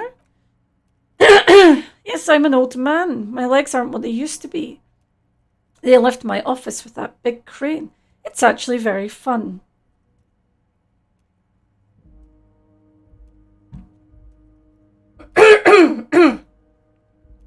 Yeah, I caught that reference to the Chiquita Banana Company. They're bastards. But enough about me and my fun container. His voice turned serious. The killers the company hired, I think there were 3 of them. All hardened commando types. One of them got downright suicidal. Getting drunk, violent, a little rapey. He shakes his head. Even their own negotiator couldn't control him. That's your boy, the one who likes hanging out in trees. By negotiator, you mean Joyce. Harry, he says, ignoring the lieutenant. What you need to realise is we dock workers are not pushovers. We've got grit, Harry. This whole neighbourhood does. Push is hard enough and we push back, and when we do, we push to kill. An entire neighbourhood of killers. The whole neighbourhood is in on this. Potentially, Harry, potentially. We've got arm wrestling champions, rowing club people, ex-coal miners. Tough guys, all ready to spring into action for their home base. Who exactly did the pushing? There's a militant wing inside the Union. A group of people whose duties don't involve manual labour, but peacekeeping in the neighbourhood. Making sure everything runs smoothly. Not like you guys. He nods to you and the lieutenant. Idealistic people who want to make sure bad things don't happen. And if they already have, well, punishment must follow. So these idealists killed their victim. One day Titus Hardy, leader of this peacekeeping faction, comes up to me and says, Boss, Socialist Democratic fervour drove us to take it upon ourselves to kill this beast that was burdening the land. He probably worded it differently, but that was the idea. Sure sounded to me like they killed him. He chuckles. I gave them 2 weeks pay leave and told them to lay low to avoid retaliation. Aren't you worried we might arrest them for this? Oh, I'm not at all worried about that. These are not the kind of men who get arrested. They're Martinez boys, tough and gritty. I'd like to see the man who takes them in. Besides, I sent my lawyer girl to look after them. Uncertainty belies his boasting. In the end, though, he believes it. Or at least he wants to believe it. Yeah.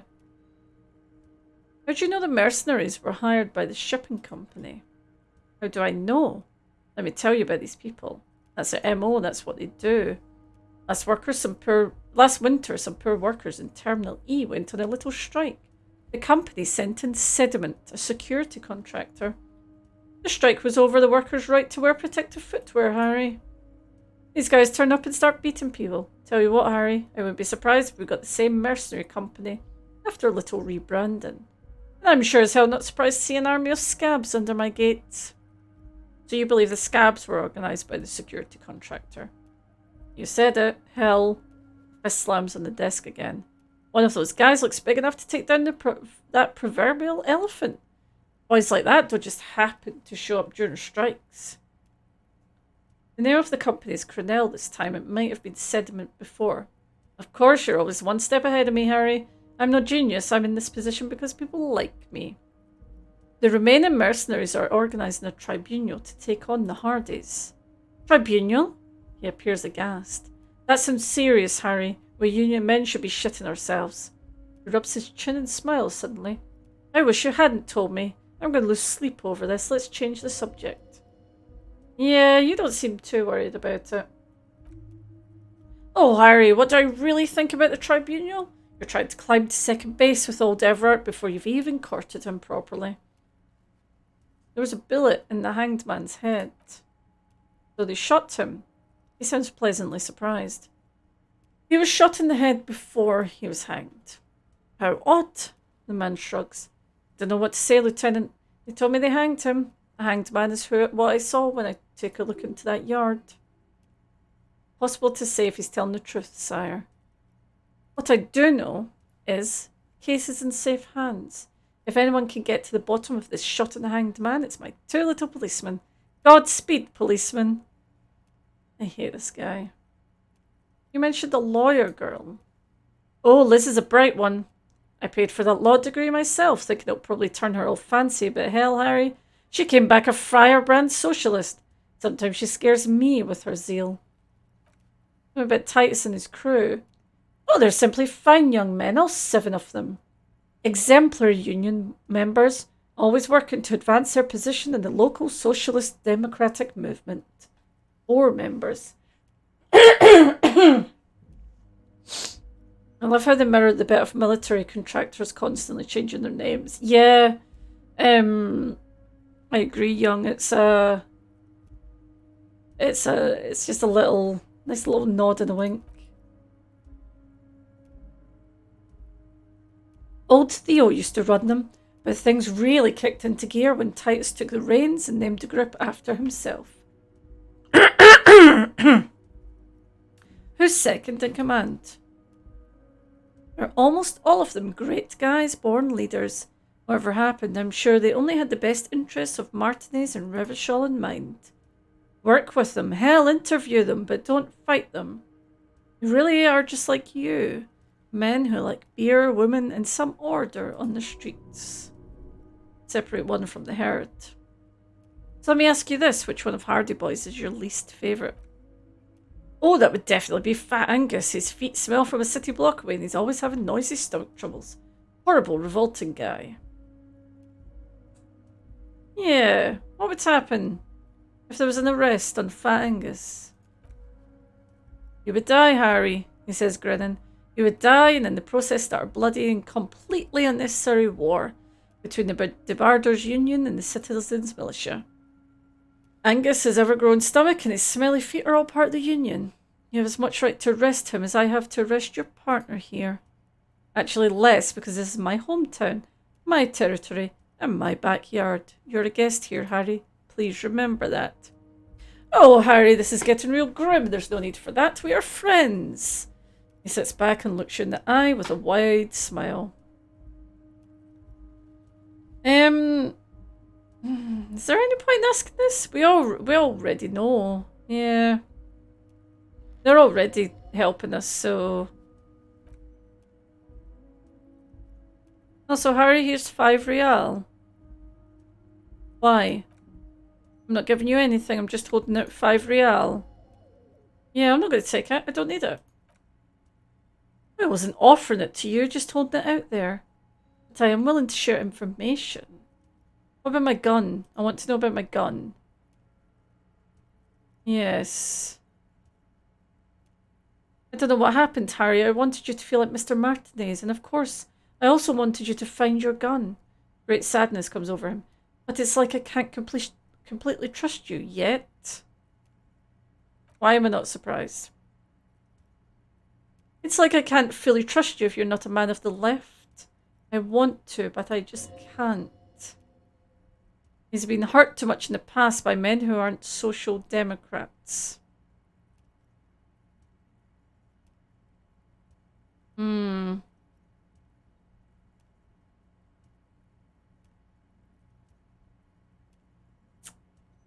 You're right not to trust me. I take care of me. I'm a hustler. I grind. I'm a money engineer. Perfect, Harry. That's perfect. My version of the left is not against the companies. It's with the companies. Honestly, what I have in mind is a business proposal. A left-wing business proposal, but still... Once again, I require nothing unethical or illegal of you. You just need to get 2 little signatures on this piece of paper. And then mail it to my accountant in La Delta. What? What do you think of this, Kim? Yeah. I don't think what we got was useful at all. Once we get really talking, I'm gonna hand you the keys to Martinez. What are the signatures for? The union's going to build a modern, youth-centered Martinez. It will be righteous. We're going to get those teenagers off drugs and on roller skates. Roller skating, not drugs, Harry. You like this. There's a nameless little street on the coast with some old houses around it. Most people have already signed. You want to destroy the fishing village. Yeah. No. What will happen to them? They're just going to have to deal with the construction noise for 6 months and then they'll be living like kings. Oh, fuck.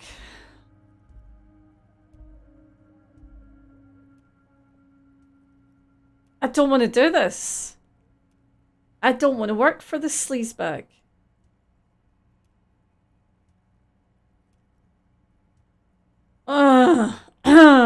I do want my gun.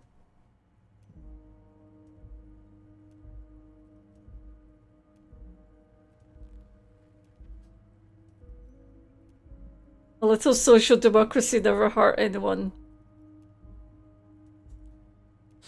I'm gonna accept it. That doesn't mean get your gun and shoot him with it. Yeah. Yeah, I like that. I like that. You need to get signatures from Isabel Sadie and Lillian Carter. Yeah.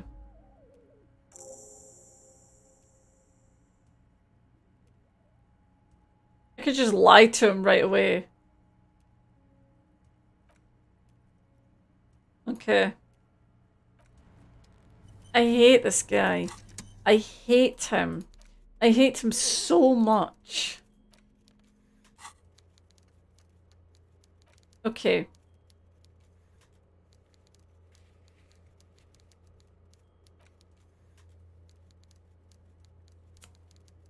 I don't know what I'm going to do with that. I mean, I could just fake the signatures. I could just write anything. Joyce is more evil. I think Joyce is more... She's more frightening as well. Because she has this, you know, the demure sort of thing where she seems very, you know, she's very put together. And she wouldn't do anything evil. She's like your auntie. And that does make her more frightening. But he is a total sleazebag. Right. I don't know what I'm going to do with that. Let's see how we feel next time.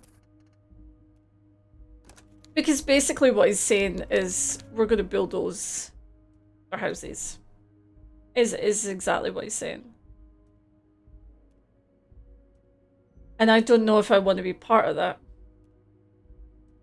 But yes, I want my gun. Of course I do. And this seems to be the only way to go about it. Okay.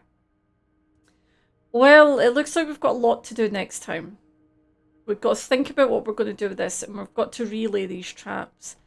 I don't know why I'm doing this fucking cryptid thing. I don't know why I'm going through with it. But it just seems like the right thing to do. And I'm not really sure why. We do well. We have sight of the start of the end. I think that's what we've got. So yeah, but I get the feeling that next time I'm probably going to end up picking up enough things to do that I'm not going to get there yet. So I've went way over time anyway. It's 3:30, so I'm gonna have to pop off and sort out some dinner. Yes, tomorrow. So I'm going to be a little bit later now than usual. Probably start about 3:30. I will post it on the Discord though, if you want to jump into our Discord. Let's see if I can get there before Guspo. There's a link to our Discord. I also post it on Twitter. Well, I post when I'm going live on Twitter. But yeah, so about 3:30. 3:30 my time. Whatever that turns out to be for you. And that's when we'll be live tomorrow.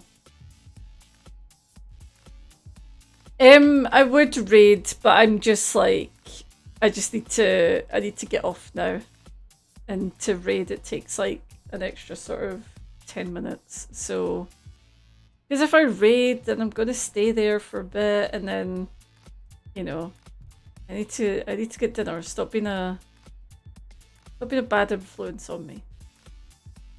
So we'll do a raid next time. But for now, thank you for being here. I hope you come back tomorrow. And we'll see what's happening with some more Disco Elysium. Bye!